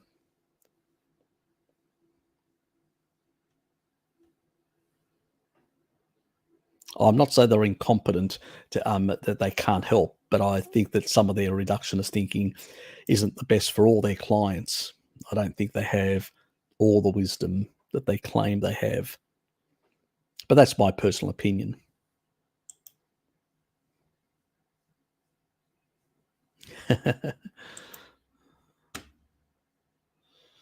Well, yeah, I know. You're always moaning that I forget things. God, do you want me to hold a record? I'll hold a list for you. And I'll nail it on the outside door of my place, just to basically allow you to come and comment and basically correct me. Sort of stuff that I have to put up with. God. And then I'll put funny faces and funny symbols next to it. Inappropriate ones. Just expect that. I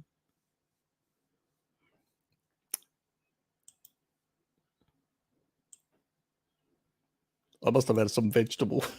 Or did you put some vegetable stuff in that butter cake, causing me brain fog?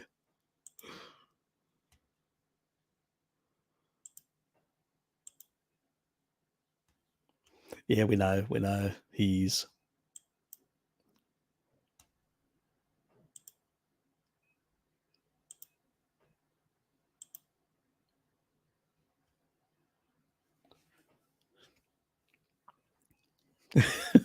for the apocalypse. Well, the World Economic Forum is basically organizing for you. M1. if if you're in North America or Europe, yeah, definitely things are going to get worse. Especially in Europe. God, it's a disaster zone there. Next year's going to be, oh God, horrendous. Extremely horrendous.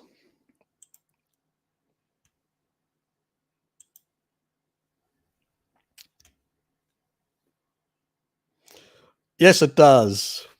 We won't get into the details. I've had to put up with your conversations about your horniness and other people's horniness, like Baby, Mr. Baby. Yes.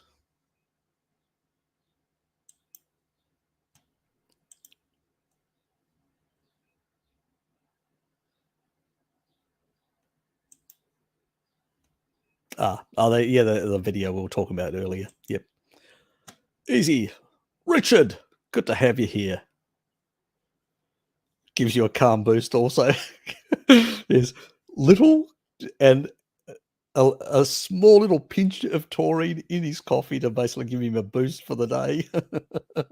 So he's using it in the reverse way as a biohack in the mornings to get a bigger boost.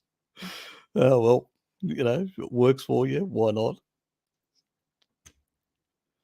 I've been missing you on the Zoom stuff. I did chat last night with Paul, so he's doing pretty well. So Llama was there as well, as usual. He never goes away.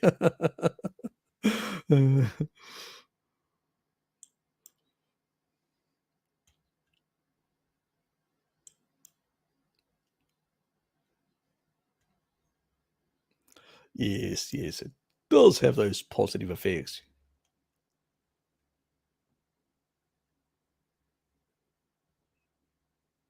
Yeah, exactly. Definitely don't have the coffee and then go and have your blood pressure tested. Oh, God. And the other thing is, when you do have a blood pressure test, you have to be, in order to get a baseline, you have to be completely calm.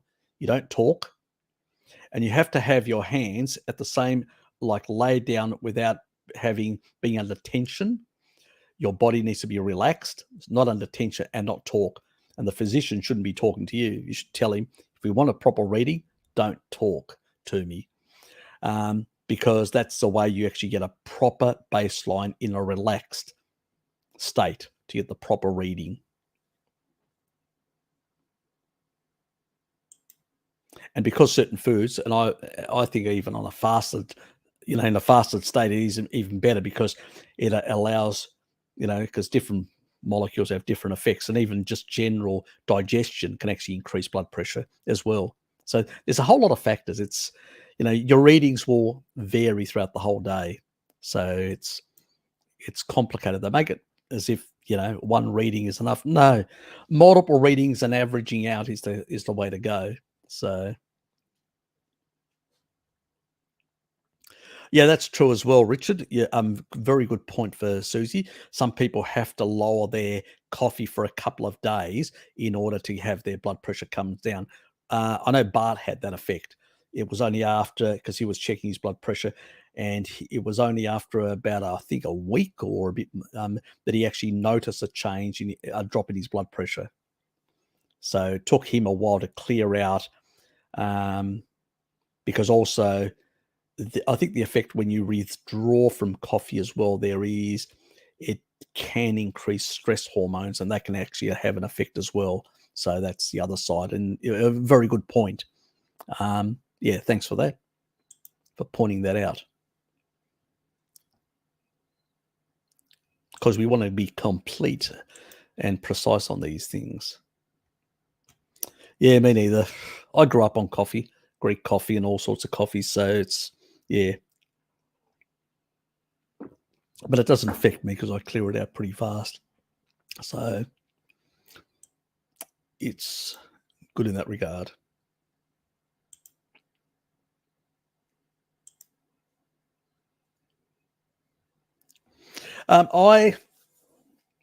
There is a salt that I actually get. I don't know whether you've got access to it. HD. I really like this salt. It's comes from Western Australia. I've shown it on my channel before. I'm out of it at the moment. I've only got it in my dispenser, so I can't actually even show you the package.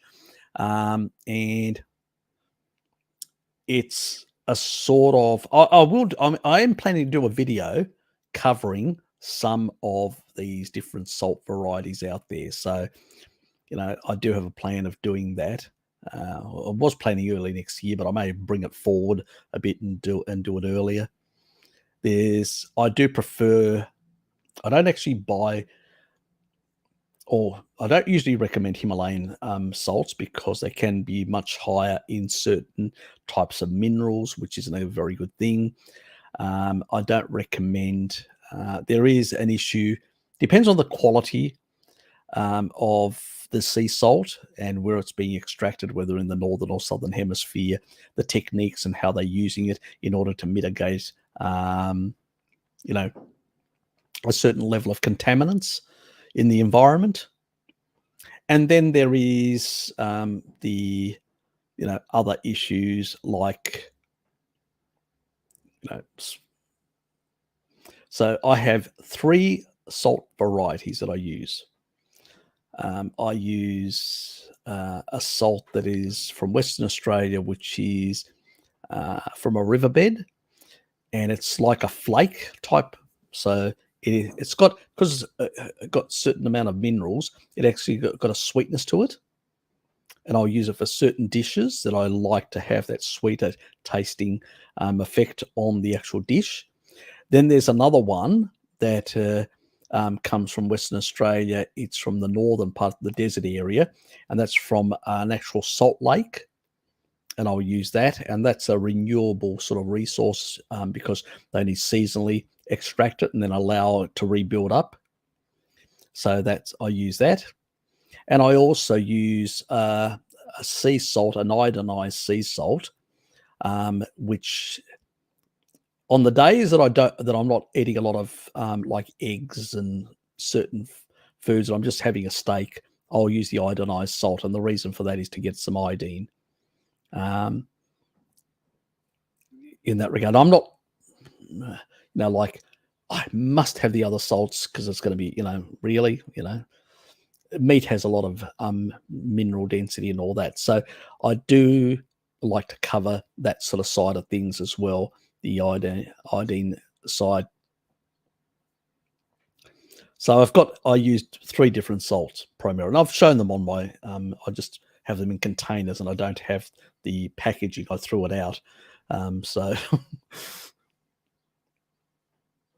I can't chew you at the moment. Normally I usually have the stuff. So I've shown it in the past. You've seen it, Luke, and stuff like that. So yeah. Anyway. Yes. Actually, the new one that you've got, that one with that slight vanilla taste that you use on that machine, that is nice, that one. Yes.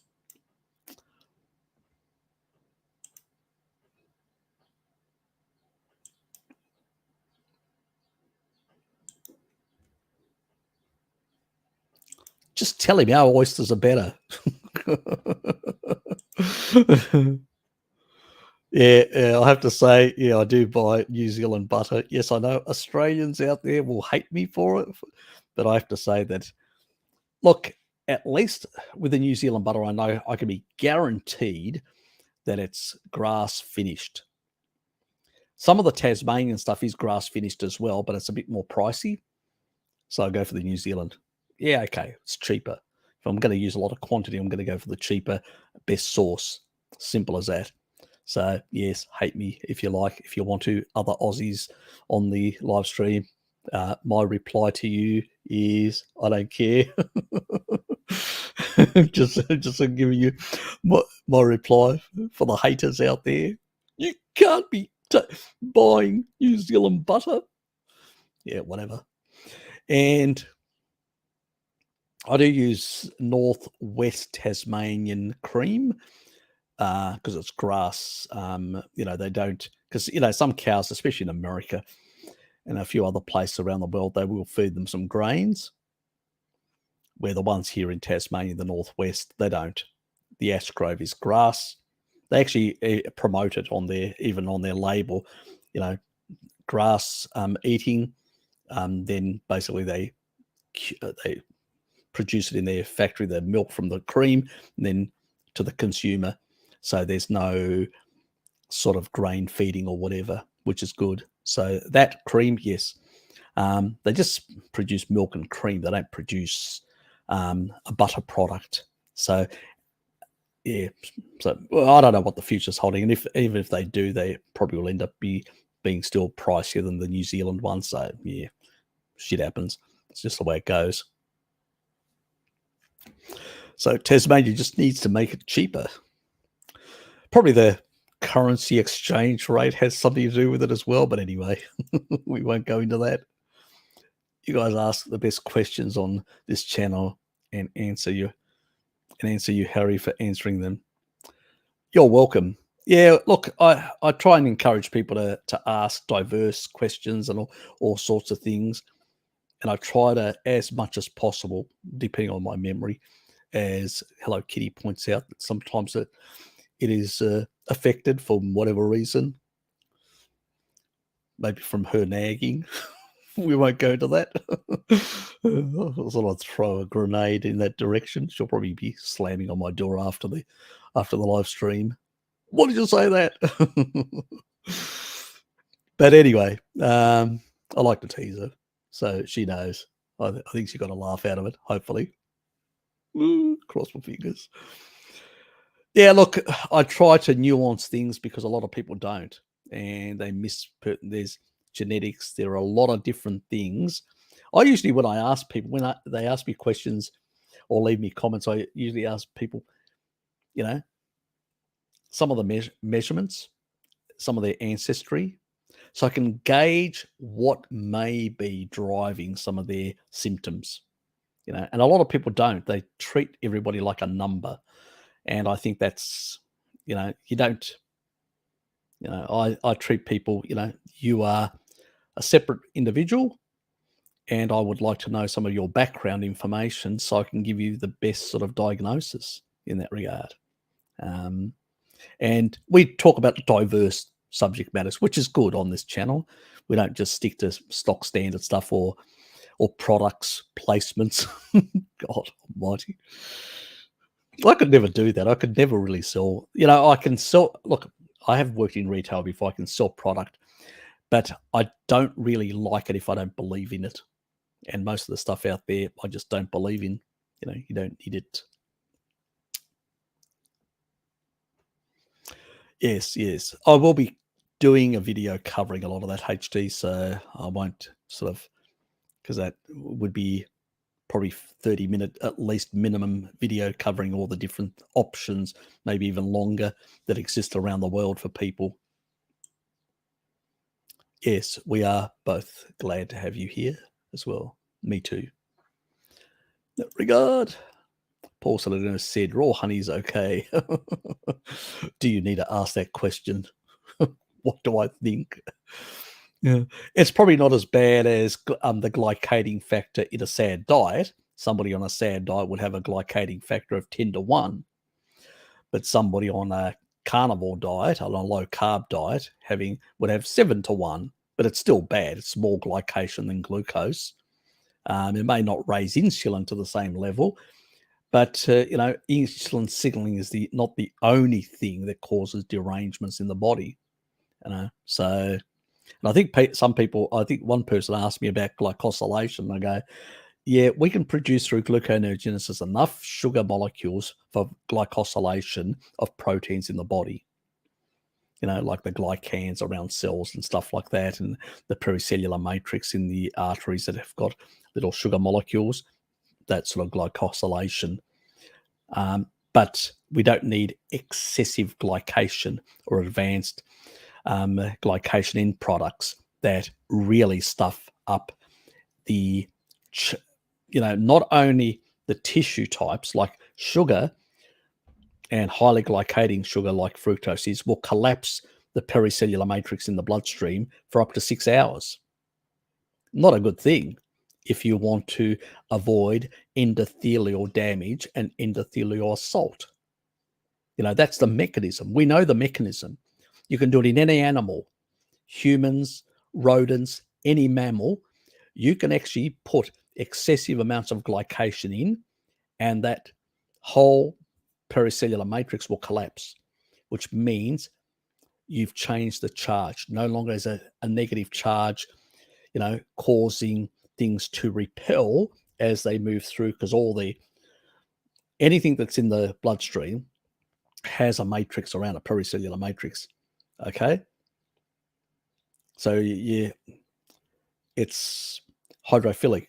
And so that will have a pericellular matrix and those little glycans on for signaling purposes, plus these hairline structures that actually, and even the bacteria themselves, what we call the LPS, or the lipopolysaccharide, that little hairline thing that like a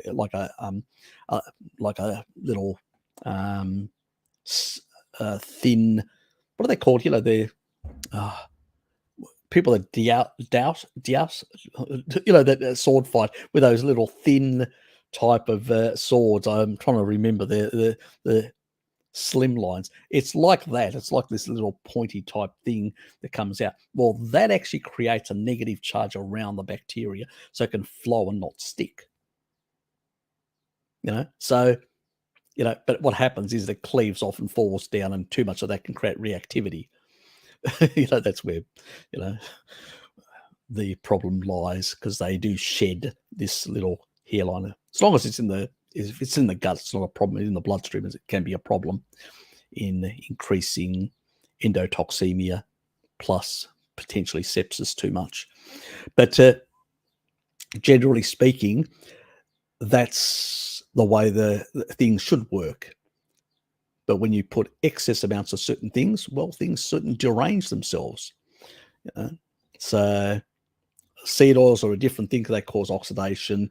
They damage the membranes of the walls, those bilayers of the cell walls and stuff.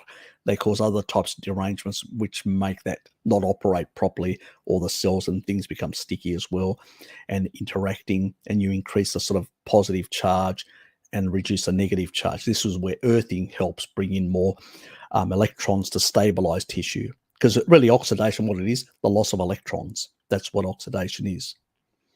So yes, and electron donors like antioxidants, what do? They're actually adding an electron to stabilize tissue. That's what an antioxidant does. Anyway, so definitely not. And every day, no. And 300 grams of mostly fructose, because honey and fruit has a lot of fructose in it. Mostly fructose, probably 75% of it's fructose. Really, Paul? Really? Are you joking? Hope you're getting enough choline in your diet from the meat to export fat out of the liver. Hope you are. So, yeah. Very much nonsense, to say the least. G'day, mate. Does protein cause an insulin bump on low carb? Yeah, it's actually a good thing, Chris. Actually a good thing. It's a signaling level, even in a fasted state. I've actually done a video called leucine. And even in a fasted state, if you put a leucine in, it will actually cause a little bump, but a very minor bump. It won't force you out of sort of ketosis or anything like that, but it'll actually do a minor bump and actually encourage protein synthesis. Leucine drives it, not insulin. Insulin is just a signaling molecule. to tell the body to do certain things in the body. So when it comes to protein synthesis, that's what insulin does, But as long as it's a low carb state, not a problem. Add more carbs in, you get completely different signaling response. You don't only get signaling going to the musculoskeletal structure, but also to the adipose tissue when you add carbs in. So that's where the problem lies.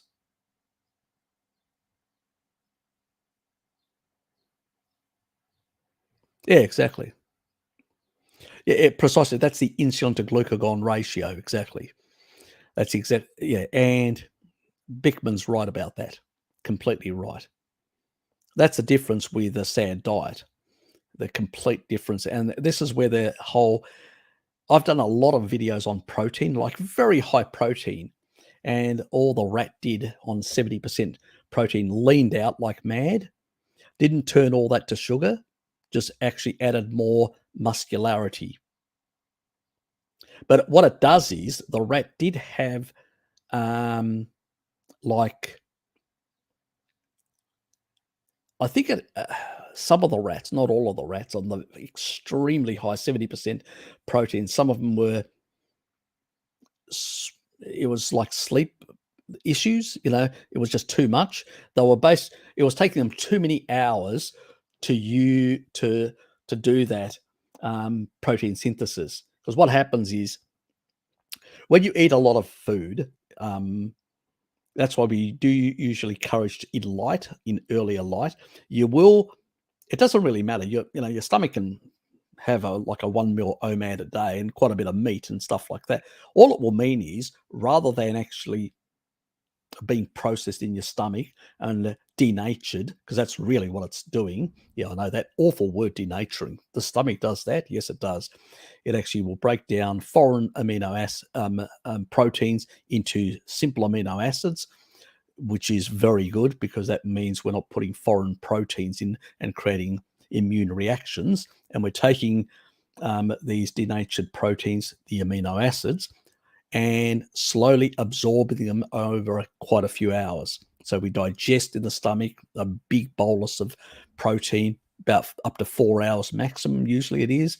That's when we've eaten enough and we go, I can't eat anymore in terms of protein. And so that will process up to a maximum of about approximately 4 hours. It depends on different people. And then it'll be another 8 hours as you slowly release it out of the stomach, and you take amino pool, a certain amount of aminos, and then you do the protein synthesis and a bit more and a bit more and a bit more. It just can take up to anywhere between 6 and 8 hours to get right through the whole digestion of all this protein and all that. Eat less protein, it'll happen faster and in lesser time. That's all it is. That's the sort of difference. That is why you do not get these massive, like a lot of protein coming in at the same time or being pooped out. All this nonsense. People say, oh, you're going to end up with a whole lot of... No, you don't. The body actually regulates. The gut will actually regulate motility. It will slow down motility of amino acids. It actually, taurine plays a role in regulating motility in the gut. I've done a video on it covering all this sort of stuff. This is what I would say. I nuance things from all angles, not just the insulin glucagon, but gut motility, what it's actually doing, how protein is how it's signaling to the, your gut. All very interesting. Stomach, gallbladder, pancreas, the enteric system are all communicating with themselves, saying this is the amounts coming through and regulating all these parts. That's why if you eat more, it'll take a bit more longer to digest, but you will digest it. It won't end up as, like the vegans say, fermenting in your colon. Really? And I mean, the best person for that argument, because there was somebody that was actually arguing that point, and Alex, the guy from the Netherlands, he actually, because of, being on a vegan diet in the past, he lost his colon. And so he's actually got, so he's just got a small intestine. What comes out in the bag on a carnivore diet is very little. Mm-hmm. Very little. He gets a bit more when he gets from dairy, because dairy will generate a bit more. that's true Mhm. in that gut. But in terms of meat, very little comes out. Most of it gets absorbed. It just takes longer if you eat more. So motility is not something like, we're not talking about some issue of gastroparesis or stuff like that. That's a different thing altogether. That's when your whole thing shut down, and there's a whole lot of reasons for that. We're talking about just slowing things down or speeding things up. So certain things, I mean, if you take alcohol sugars, I can tell you that will speed up, motility, and things will explode in the other direction. I did that once with erythritol and consuming up to 2 liters. And let's say I got loose stools, and I go, okay. So I learnt my lesson. Too many, Oh god, yeah. That's the nightmare. Like sometimes I'll make ice cream, and even for my friend with Crohn's, and I'm like, oh god, I hope he doesn't react to it because he can't eat anything. And I'm like, Yeah, oh god. well, erythritol, 90%, only 10% gets absorbed, 90% ends up in the bowl. So, with humans do produce erythritol in their body. Yep. So it's not something that is foreign to our body, but we don't need excess amounts either.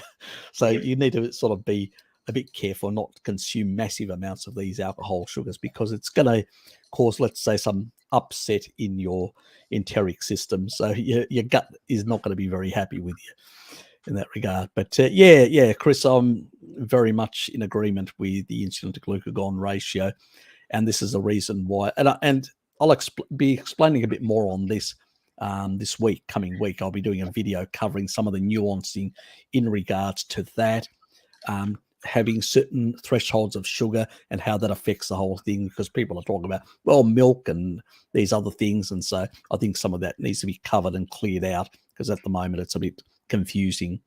So expect a video next week that will cover this a bit more comprehensively. And I better get down to Richard as well, who's donated. Thanks, Richard. Yep, I'll enjoy that as well. The only time I actually do buy coffee, barista coffees through the week. On the Saturday, I don't, because my brother actually produces it. He's got down. And sometimes if I can't be bothered if I don't get a barista coffee to take to work, I'll actually pop into my brother's technician, because they've got a factory where they roast their own coffee, and they also do technical work. They repair machines and stuff like that, coffee machines. So I'll pop in there, and I'll get a free coffee, a good quality barista coffee, because one of the technicians, he's a barista as well, and he works does for Sean as well, some baristering occasionally when he can get out of bed on Saturday.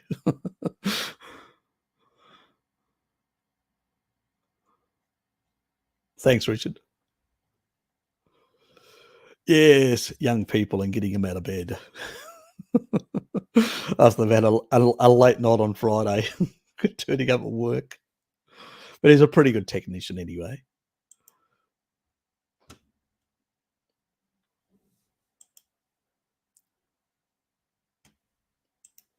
Yep, you're just covering some of those points, so I won't cover them. They're all there. People can read the comments and stuff like that. I don't have to get into that. Oh, yes. Our dear friend Klaus. Yes, love the man. So does Google, apparently. Just, how are you, mate? Hi, Harry. Any thoughts on morning sickness? Wife in 15 week with 24/7 nausea from the start.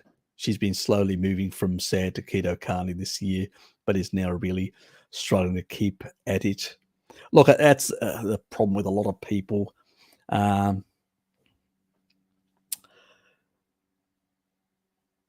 Look, I have to say I don't know enough about when it comes to these pregnancy type things and stuff like that. So there are a couple of people that do know some of this sort of stuff a bit better. If you go to some of the carnivore women's, some of the ones out there, they are a bit more nuanced on this sort of stuff than I would be.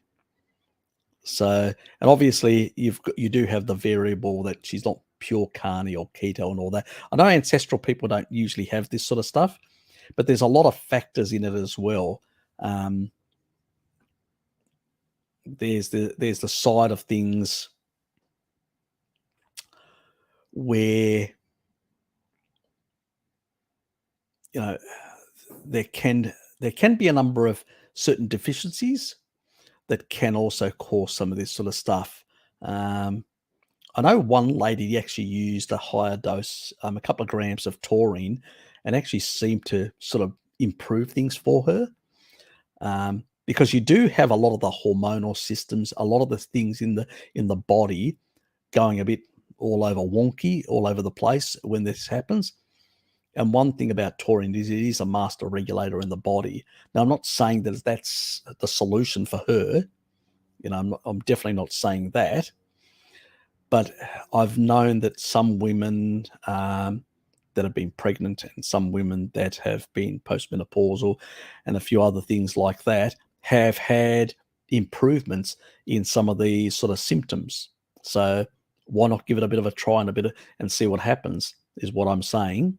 But also do consider going to some of the... I do intend to do some videos and look into this area.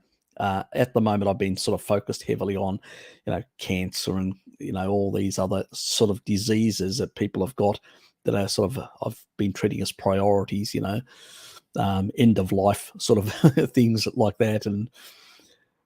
But I haven't really looked sufficiently. I've covered a bit in terms of improving the health of the baby with taurine for pregnant women, and I've sort of covered the amount that they need, and the more they consume, the more they produce, and they for themselves, and the child actually sucks some of this stuff out of them as well. There can also be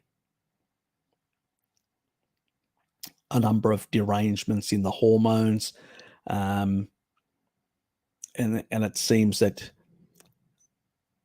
you can sort of have, choline, which is eggs, can also help in the sort of in normalizing some of these symptoms. So is she getting enough choline in her diet from eggs or from supplementation? It'd be good if she got eggs, because she's getting phospholipids and a whole lot of other things that are going to be helpful for the child as well. But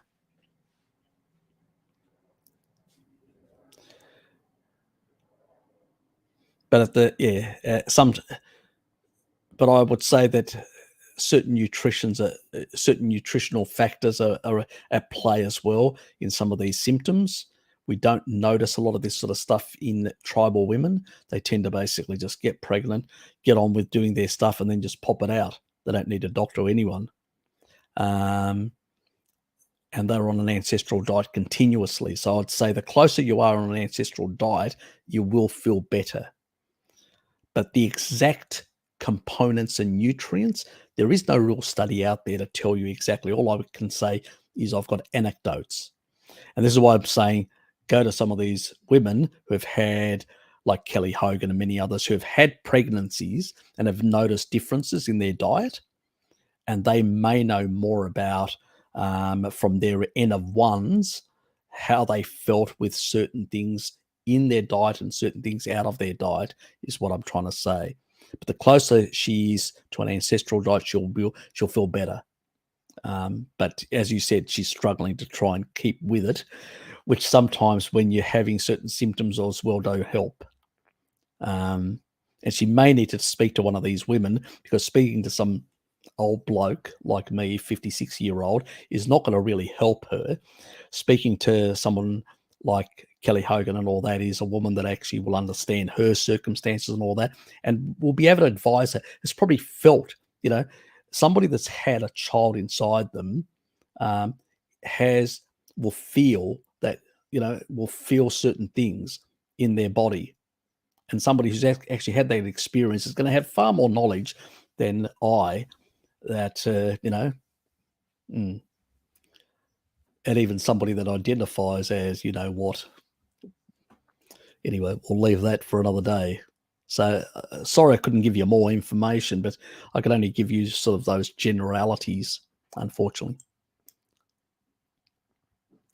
Why do women need more fat compared with men? I did say it earlier, but you're listening. The endocrine system, that's the reason.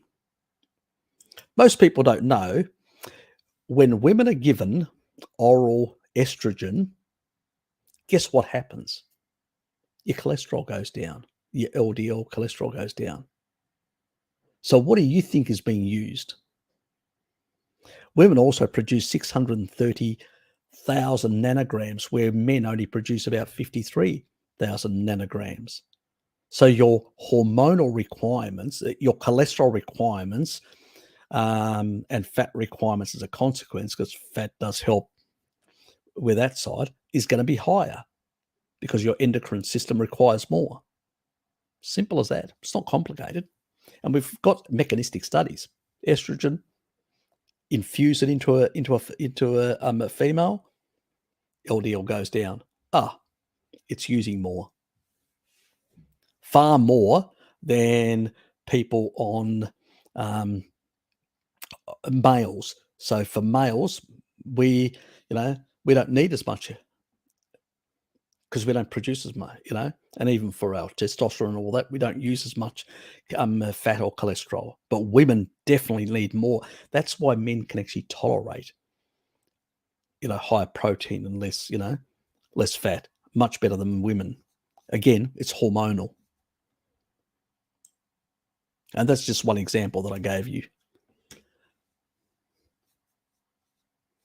You're welcome, Jess. Not a problem. I love my Scotch fillet. Fair enough. I'm not going to argue with you. That was probably when I was saying that, all are welcomed, that don't have to necessarily be strict. I think. Anyway, maybe I'm wrong. That was in regards to women not usually liking meat, fatty meat. Okay. Yes. Okay. Yeah. Thank you for nuancing that. Declan, hello to you as well. You must be new. Haven't seen you before. Good to have you here. Hope you're enjoying it. Yes, we know you love raw milk.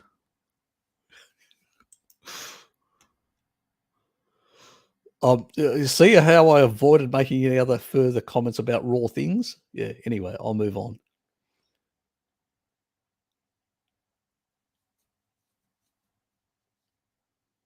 The reason why, when you eat enough liver, is because you're getting more taurine compared to muscle meat. That's why. And it plays it's a regulator. So organ meats are much higher in taurine, especially heart, very high. And as a consequence, compared to muscle meat. That's why I encourage a bit of, if you look at the ancestral approach of the N50 isotope data, I'm not interested at all, zero, about the low carb, keto community, carnivore community, what they say in their own misinformed propaganda. I look at the N15 isotope data of our ancestors, and what I find every single time, and I've said this a number of times, the majority of the isotopes of the N15 are coming from ruminant animals. And we know this because, one, we've got high N15, but also delta 13, which means they are grass-eating animals. So if we were eating grass, we would have high delta 13 plus high N14, because the protein would be coming from the grass source, from a plant source. That's N14. N15, animal source that is eating grass because of the delta, which means they're eating C4 grasses. These are the isotope tests. They don't lie. They're in the collagen long bones. They are there baked in for anyone to do the research and find out. You can argue whatever. People want to argue, I go, whatever, go away. Stop being annoying. Look at the data. Don't speculate or make shit up. Look at the data. The data never lies. And the other small component that we always find is coastal and river fish. Why? And we take a look at all the archaeological settlements. Where are they? Coastline and rivers. Until we get to civilization and when we start cutting down forests and building farmlands, that's when we penetrate into the hinterland. The majority of the times we lived in river systems, we moved along river systems, both to find our food, which is ruminant animals, and fish. Some fish, not a lot, some fish. We consume some seafood. We supplement it, which meant we got the DHA, we got a number of other nutrients that you and seafood is very high in taurine, much higher than even organ meats, and that is playing an important regulatory role in the ions, the minerals in your body, all of them.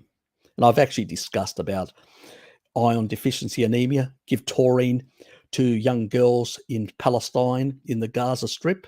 I look at everything around the world. This is why I know all this shit. You know, I'm not like any other carnivore you've come across. I look at all this and I actually look at research that actually shows exact mechanisms why this works and how these ions get regulated in the body. You know, this is why my subscribers don't get electrolyte issues and they don't supplement with electrolytes. They use taurine to fix that or eat a bit more seafood. Anyway, but if they can't tolerate seafood, then we just give them just taurine. Anyway. Yes, me too. A woman after my own heart. Yeah. Stefan, how are you, mate? Spit it out. No, I was going to say just earlier, when you mentioned the people loving to argue about ancestral diets and everything, there are some people that they are like fairly insistent that, oh, but we used to live in the warmer regions of like towards the equator, and there would be more starchy roots or fruits available. We lived in a savanna, okay? It's not like they have this idea that oh, it's the tropics, so therefore fruit or more sugar or something like that. That's not necessarily the case. No. Especially because we know that those were drier regions. Precisely. And there's not much fruit in dry regions. Yep. You may get a few berries, that's about it. And most of them are toxic to humans anyway. Exactly. Most of those. So you're not going to eat them. Even the chimps don't eat them. They're not that stupid. Yep. The chimps in the savannah region of Senegal, because there was warfare there and they actually a lot of trees were decimated. Those chimps now have downregulated their certain rivalry genes, and they've upregulated their more, you can say, sympathetic type genes, or the ones that are cooperative genes that they've got, like we have. And they actually hunt in groups, and they create their own spears and hunt little bush babies, as they're called, those little critters that hide in in certain trees and stuff like that. And they go in there and they sort of ram and all that. And they do hunt in groups, and they behave very differently. They had the option. Well, the forest is gone, where you can hunt little other apes or consume leaves to ferment them in your, or you can basically go for the ants and the insects. So when they're out in the savannah region, they behave probably more like our early ancestors. They create hunting parties and they go after game like we would have done. There's not much out there. And this is actually in an interglacial period that we're talking about. If you go to a glacial period, you've got two factors. One, you've got basically icing and frosting all the way down to the tropics nearly. So pretty much there's not much vegetation. A lot of it's green vegetation, which we can't consume, but the ruminants can. The next thing is the animals are much fattier, so we don't have a problem with energy. We don't need to engage the Randall cycle getting sugar, like in the interglacial periods, seasonally engaging the Randall cycle with combining fat and sugar at the end of summer when all the animals are fatty, and there is a lot of sugar around in the environment we can consume and combine together to engage the Randall cycle. The insulin resistance, people call that construct. can be induced, the over-signaling, and as a consequence, we can fatten up for the leaner days that are going to come forward in the winter period. That's how we did it in the interglacial periods. In the glacial periods, we had animals that had bigger fat stores because they needed those fat stores to survive in the much colder sort of environment. So the animals were much fattier than they are today, providing us more than enough of the energy we needed from those fatty ruminant animals. Okay. So that's why we ended up, as we grew in population, we actually then extended beyond that.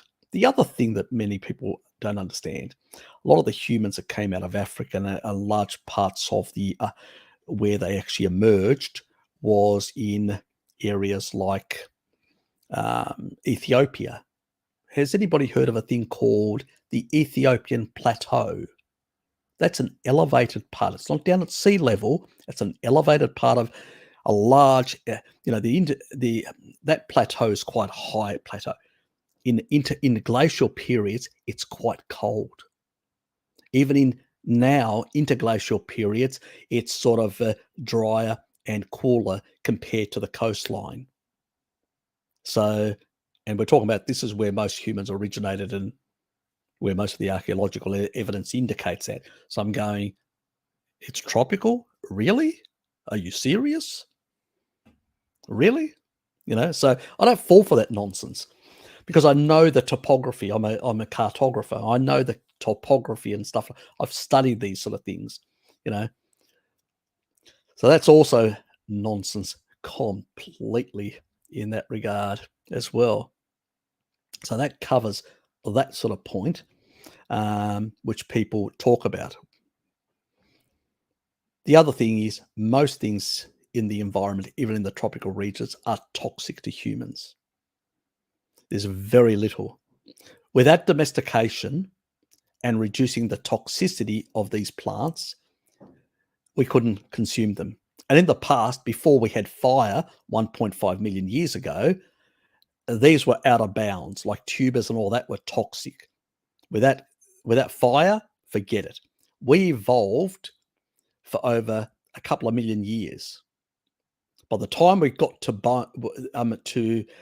we stopped crushing, we started cooking the meat to extract more from it. So those were the things, and people get completely confused. The other issue is the carbon levels were much lower, lower than 180 parts per million. If you go below 150 parts per million, all plants on the terrestrial surface of this planet die. Let me say that again. All plants, this is why I usually say that we humans came around, did an industrial revolution, because the trend was going down to a sort of a desertification of the whole terrestrial planet. We've had it before. It's called snowball Earth. The entire planet was glaciated. Well, there was less solar activity at the time, but also the parts per million in terms of the water, the particles actually trapped more of these gases out of the atmosphere. Plus, there was lower heat coming in to increase, because it's really the sun that's driving because at the end of the day, greenhouse gases are greenhouse gases, but they have to trap energy that's coming from somewhere. That's the sun. Okay, so it doesn't really matter what it is. It's still, that's just nonsense. That's why when we look at archaeological evidence, one does not correlate with the other. It's just nonsense. And always heat precedes the certain increase in carbon. So that's also nonsense. I've covered that before. I'm not going to cover it again here.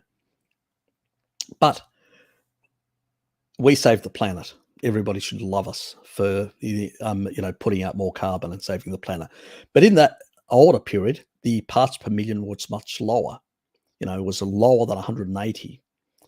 As a consequence, very little plant life complex could be sustained. So fruit and stuff like that requires higher ppm. If you, in a greenhouse, lower the ppm to 160, 180 or whatever, you don't get any flowering. You've got to push it above that. You know what they do in hothouses to get really big vegetation? They put in 800 to 1200 ppm of carbon dioxide. It's food for the plants. And also they need less water. Plants that are that can actually absorb more carbon dioxide require less water because they don't need to open all their those little what do they call the Stomata? Yeah, that's it. And they open all those to take in more carbon dioxide. If there's more carbon dioxide rich, they don't have to open them up as more. That is how they lose moisture, and they require more water. So even on a water conservation issue, more carbon is actually better, not less. And you actually get more vegetation growth. So the reality is, this is why people starved in the past. It was just the amount, farming was very prone to starvation and famines and problems like that because there wasn't enough carbon in the atmosphere to basically support. And you only had to have a bit of a bad winter, a bit of a bad summer, or a bit of a bad season, and people starved like mad. That extra carbon that we put in and all the petrochemical inputs and stuff like that, we're actually supercharging these plants to produce shitloads more. That's why we can support a bigger population without starvation. Oh, that's right. We're actually reducing that stuff and reducing petrochemical products. Oh, yeah. Our dear friends at the World Economic Forum are helping us to get back to the more traditional way of living in a low-carb environment. Carbon environment. Carb in a low carbon environment. Yes. Learn to basically starve. So, I mean, it's just nonsense. And this is like the argument doesn't actually stand up to scrutiny. So there would have been very little vegetation that we could consume. Even tubers would have been those little thin things, like you get under and there would be very little thin things, absolutely useless. And I mean, even those ones become a bit larger, but they're very fibrous, and usually they're HUDs and all that. They'll just suckle on them and throw them away and spit out all the fiber. Mary saw them doing that. So it's like a treat. It's not food. These people just got no idea. They see what is in the supermarket. They say, oh, look at all this. We must have been eating this for ages. And I'm going, oh, God. God save me from these ignorant people. Yes. Anyway, Stefan, let's get back to you. I had a bit of a rant there. How's it going? Reporting from this live until April because I changed cold Poland for the hot beaches, Cartagena in Colombia for the winter. Far from Putin too. Okay, fair enough, mate. If it's well, you don't have to worry about the electrical bill or whether it's going to be available. So yes, it's not looking very good for Europe. They are basically destroying their whole society, deindustrializing. Most industries leaving Europe. It's abandoning Europe. Europe will end up a third world country or continent if they continue this way. They're stuffed. Europe needs petrochemicals. They need to wake up to themselves. The fools they're destroying with their wokeness. Maybe that's the plan. Depopulate the planet.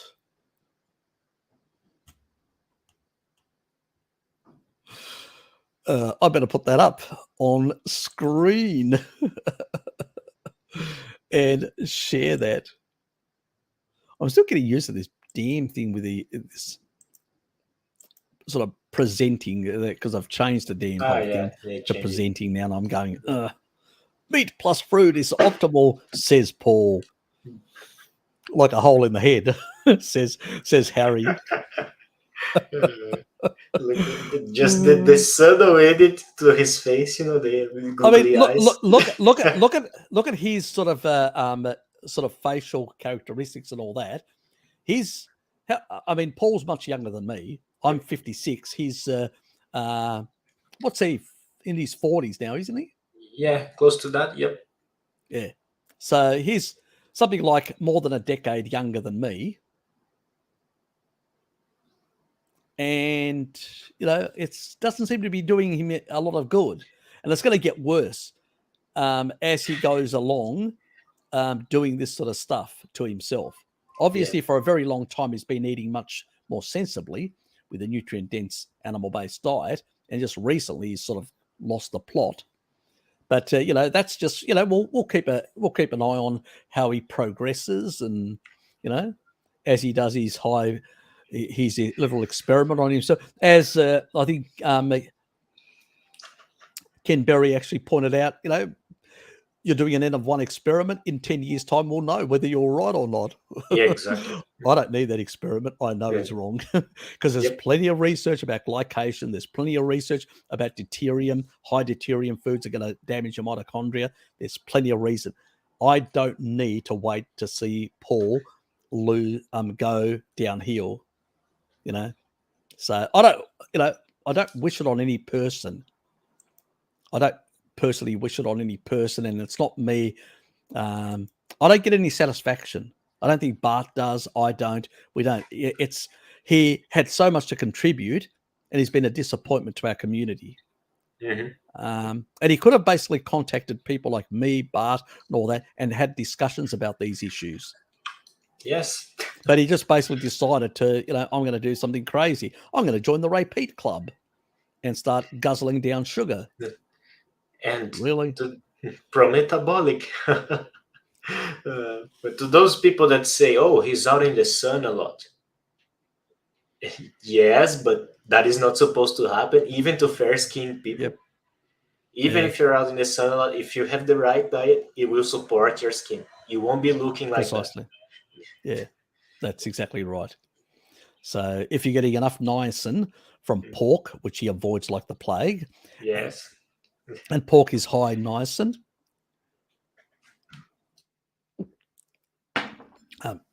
So is a number of certain seafoods like tuna and stuff like that.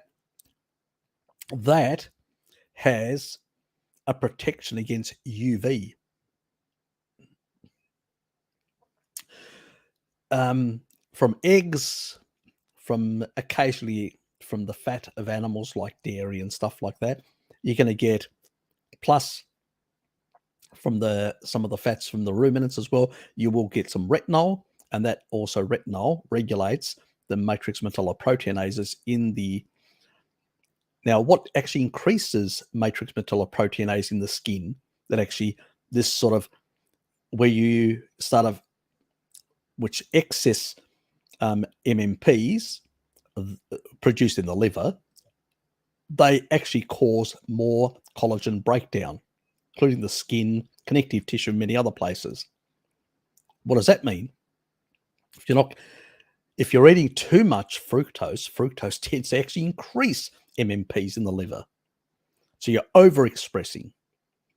So what's that going to do to your skin and your all that? Well, and he's consuming now less retinol anyway, because he's another bogeyman for him. He just did a whole lot of things. He excessively consumed some of that sort of stuff. And he still does a bit, or some organ meats, I think he does a bit that. So that's probably helping him to some extent mitigate the fructose effects. So it's going to be slower, the damaging effect, because he's slightly mitigating it. But why do it? Why do it, Paul? Why damage that, your body? Having a good, healthy body is a gift. Why damage it? Anyway.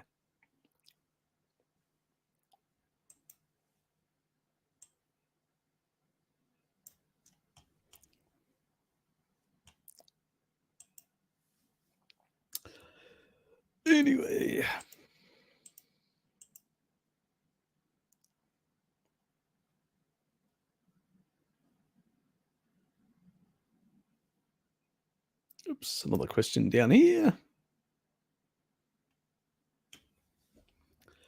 Any merit on the Petian idea that if your body temperature is lower than by the morning, it means the metabolism is. is down regulated or damaged. Not necessarily. There can be a lot of factors that can affect your body temperature, both the environment, exposure to things. There's a lot of things there. And some people just do have some very different temperature. Sometimes also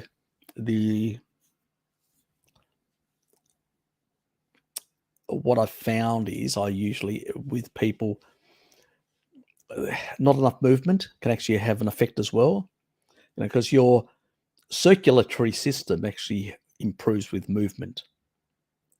So if you're not moving, and that not only includes your blood circulatory system for the nitric oxide that you generate, but also your lymphatic systems as well. So it is important to consider those sort of things, and they can have an effect on some of the, so it's, while there are some pathologies, certain conditions that can also cause this, in general, when I find people that are sedentary tend to have more of this problem than people that are not sedentary as well, is what I find in general. So yes, it's not enough to just basically eat a species appropriate diet. Our ancestors moved and did a lot of naturalistic movements. They picked things up, they brought it back, they did physical activities, they moved their bodies, not in isolated ways, but in very much dynamic ways. So keep that in mind. I better stick to my rules of only looking at those with a Q in front of them.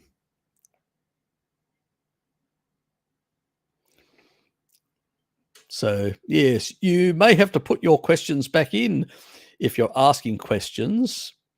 Yes, I'm at the bottom. G'day, Matthew. And I think you missed one, Harry. Did I? I think it's like Krisa. That's her name. Okay. High cortisol levels. Just the second one below the link I posted. With the link. Hold on.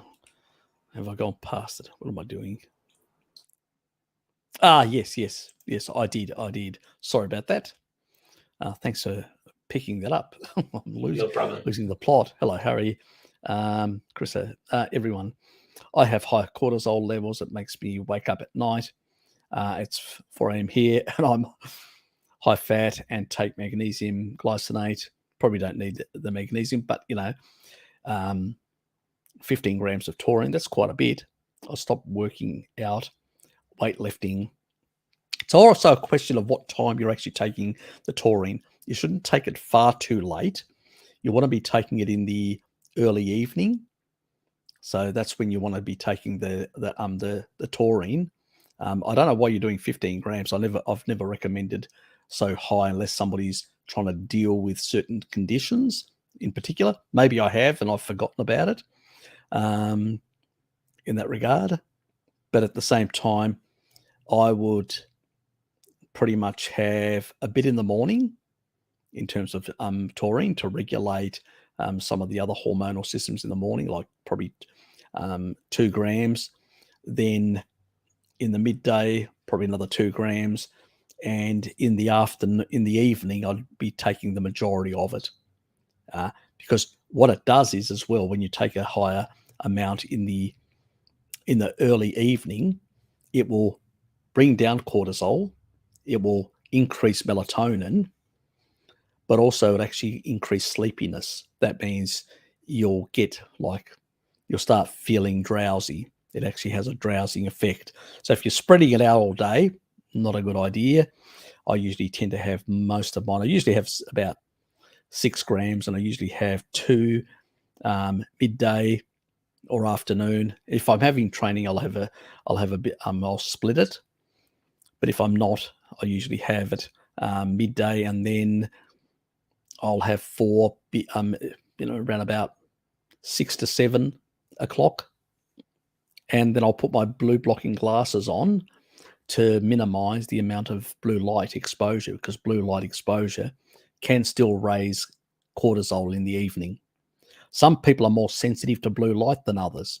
It's probably genetics. We don't know. The research is very unclear. They haven't looked into the genetics of that. But ophthalmologists who have done some research have noticed that some people there are outliers. Some people produce, the majority of people are sort of in the middle. But some people are going to be in the range where they produce more cortisol, less melatonin, and the other ones will be the complete opposite. And they put it down to genetics, this sort of natural distribution curve that they talk about, and they put it down to genetic outliers at both ends. So you may be one of those genetic outliers. I don't know without a genetic test, but that's what ophthalmology research has actually said. Doesn't mean it's correct, but that's the best science we've got at the moment in that effect. But cortisol levels, stress management is very important as well. It's not enough just to take taurine. If you've got a lot of things that are stressing you, you need to deal with those stress issues in your life. So breathing exercises, certain yoga type things, they all help.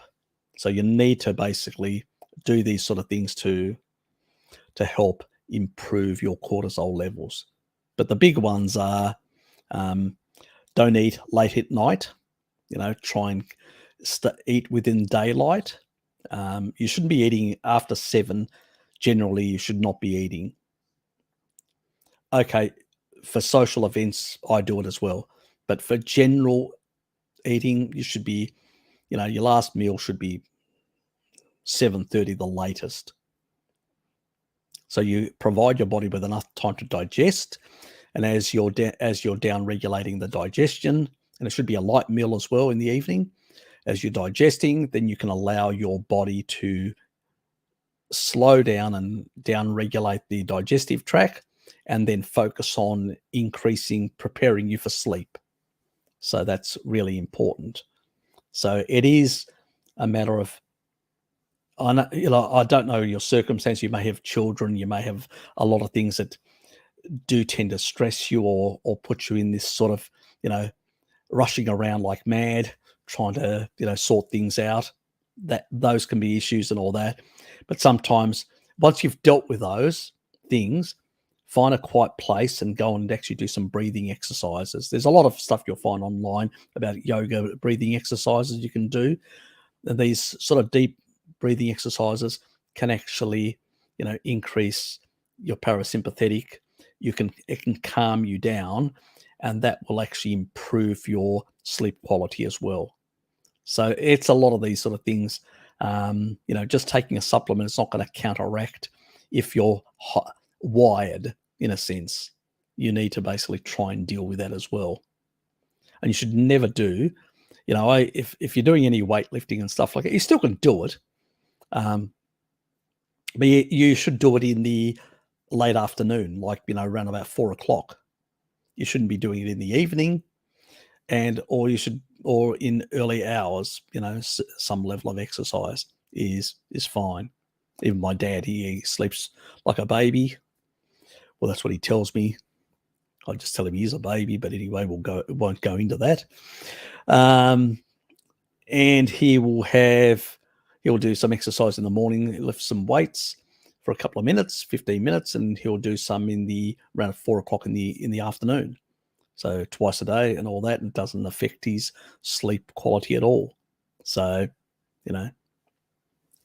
I don't think you need to give up on physical activity. You just have to not do it too late and not do excessive amounts either, in that regard, because they can have an effect on sort of the level of cortisol as well, especially for people that are prone to having elevated levels, until you can bring it under control.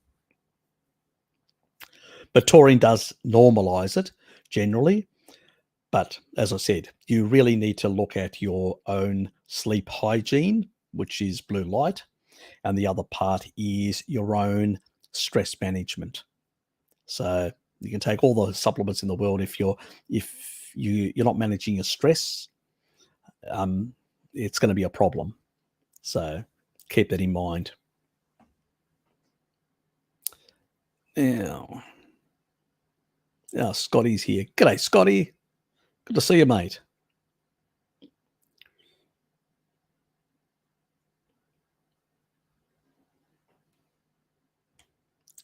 Ah, yes, you put the Q in front. I haven't missed anything else, have I, Loki? Okay, hopefully I haven't. Okay, we've got 2 more questions, and you're welcome, Chrissa. And then I'm going to pull the plug because I've got to be somewhere shortly. So, Harry, any thoughts on folic and humic acid? I've been supplementing this, curious to learn more about it. Look, I've done it in the past myself in that regard. But I'm less convinced nowadays about the merits in that regard. I do have a video that on my play on the things, and I don't want to go into it because I want to do the video. I have reasons, like sometimes I do not say things because there are other people that are listening now and then. So competition, so to speak, as we call it. So if I've said something in the past, I don't mind repeating it. But if I'm going to make a video on something, but I have used it, I'm,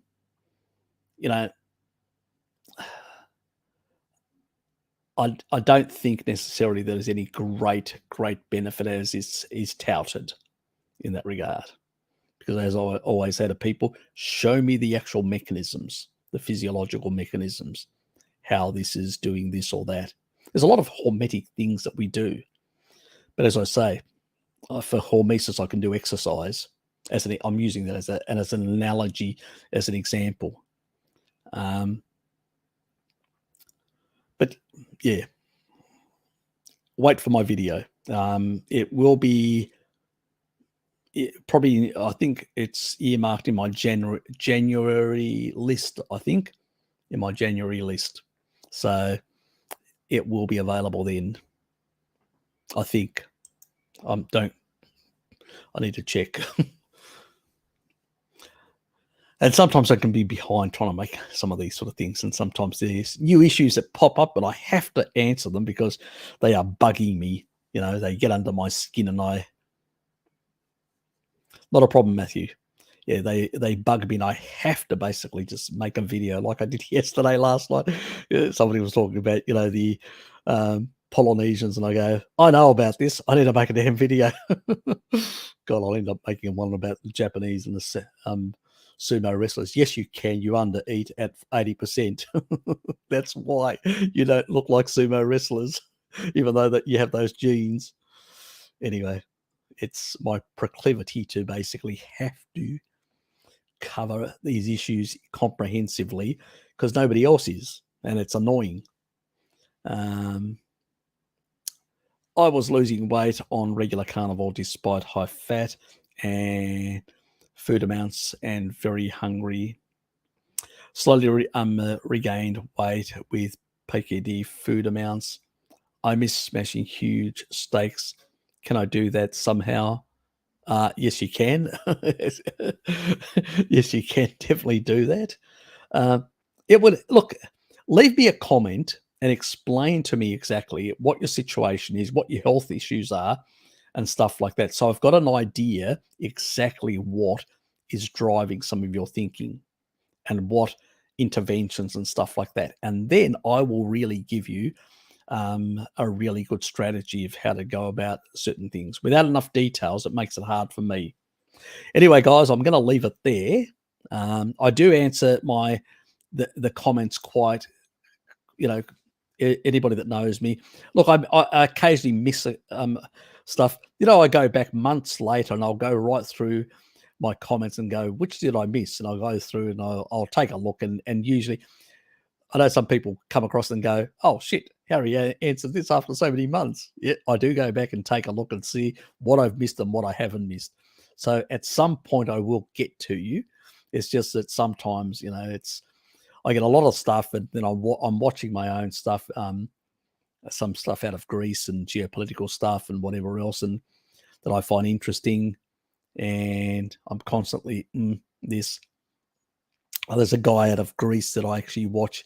He's a geopolitical, but also he's an investor. So he does a lot of investing in commodities and stuff like that.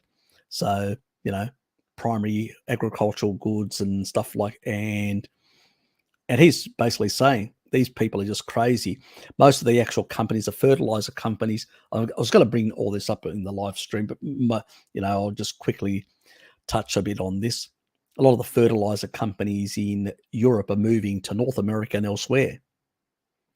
It means that 40% of fertilizer production in Europe is going to basically disappear, which means that agricultural production, could decrease, because then they have to buy it from abroad, which is going to be more expensive because of the exchange rate and transport costs and whatever.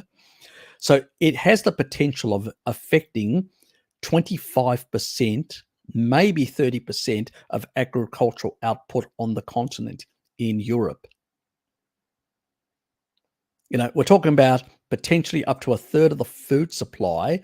We're talking about dropping. We're not talking about starvation at this stage. What we're talking about is undernourishment of the European continent as a consequence of the EU policies, the Brussels woke bureaucracy and their stupid windmills and solar farm policies are destroying Western, Northern, Southern, Eastern Europe as we speak. It's just crazy, the crime that is being committed at the moment by these absolute arse-hats, idiots. So, yeah, things are looking like they're going to really escalate as of next year. Really escalate as of next year.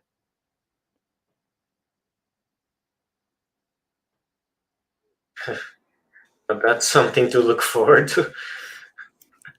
Dean, you're wondering where the replay. Well, when it actually, I always have my live streams replayed, and they always have. I know he's pulling my chain, and I always make sure that I select the option when I do my live streams that you can actually see the all the questions and the chat box. I don't make it. I know a lot of other people make it invisible. I make it available. And that's deliberate. So people can actually see what people said, what questions people asked, and what banter was between people. Because I think it's right to do that. People need to know what is being discussed, what's being brought up, stuff like that. So very important. You're welcome.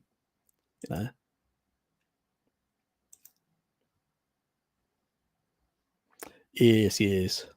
Harry has talked about with pastoral heritage needing like dairy to help them. Yes, exactly. On that, we have a few in Bart's Discord that need dairy in Carnivore to gain weight. Yep. Yeah, that's true. There's true. And that's the other thing. You don't mind dropping the Bart's Discord in there in the channel? So if people want to go to Bart's Discord, they can chat, because Lukey here and also NecroKitty actually manage it. And NecroKitty used to have a lot of health problems, like she had 2 years of diarrhea and then constipation. And doing a number of the strategies that I recommended to her, she's solved all those problems. She's back to normal poo. So she had a number of health issues and whatever. So you want to get an insight in how to doing your own kefir and all that. It'll save me having to explain it all. She'll explain it for you. So all the nuancing and all that, and you can go back and talk to her, where I'm just on occasionally answering a few questions in a generalized manner most of the times, or with some nuancing and specifics. But going there, you can have a long conversation and can take notes from NecroKitty, and it saves me having to answer long questions in that regard. So So there is an ulterior motive why I do encourage people going there, but also because it supports the Discord, which is good because it actually supports the community. Let's celebrate NecroKitty's poo. Nathan. He always makes some remarks like that. Oh, yes, let's celebrate. Yeah, a hip hooray.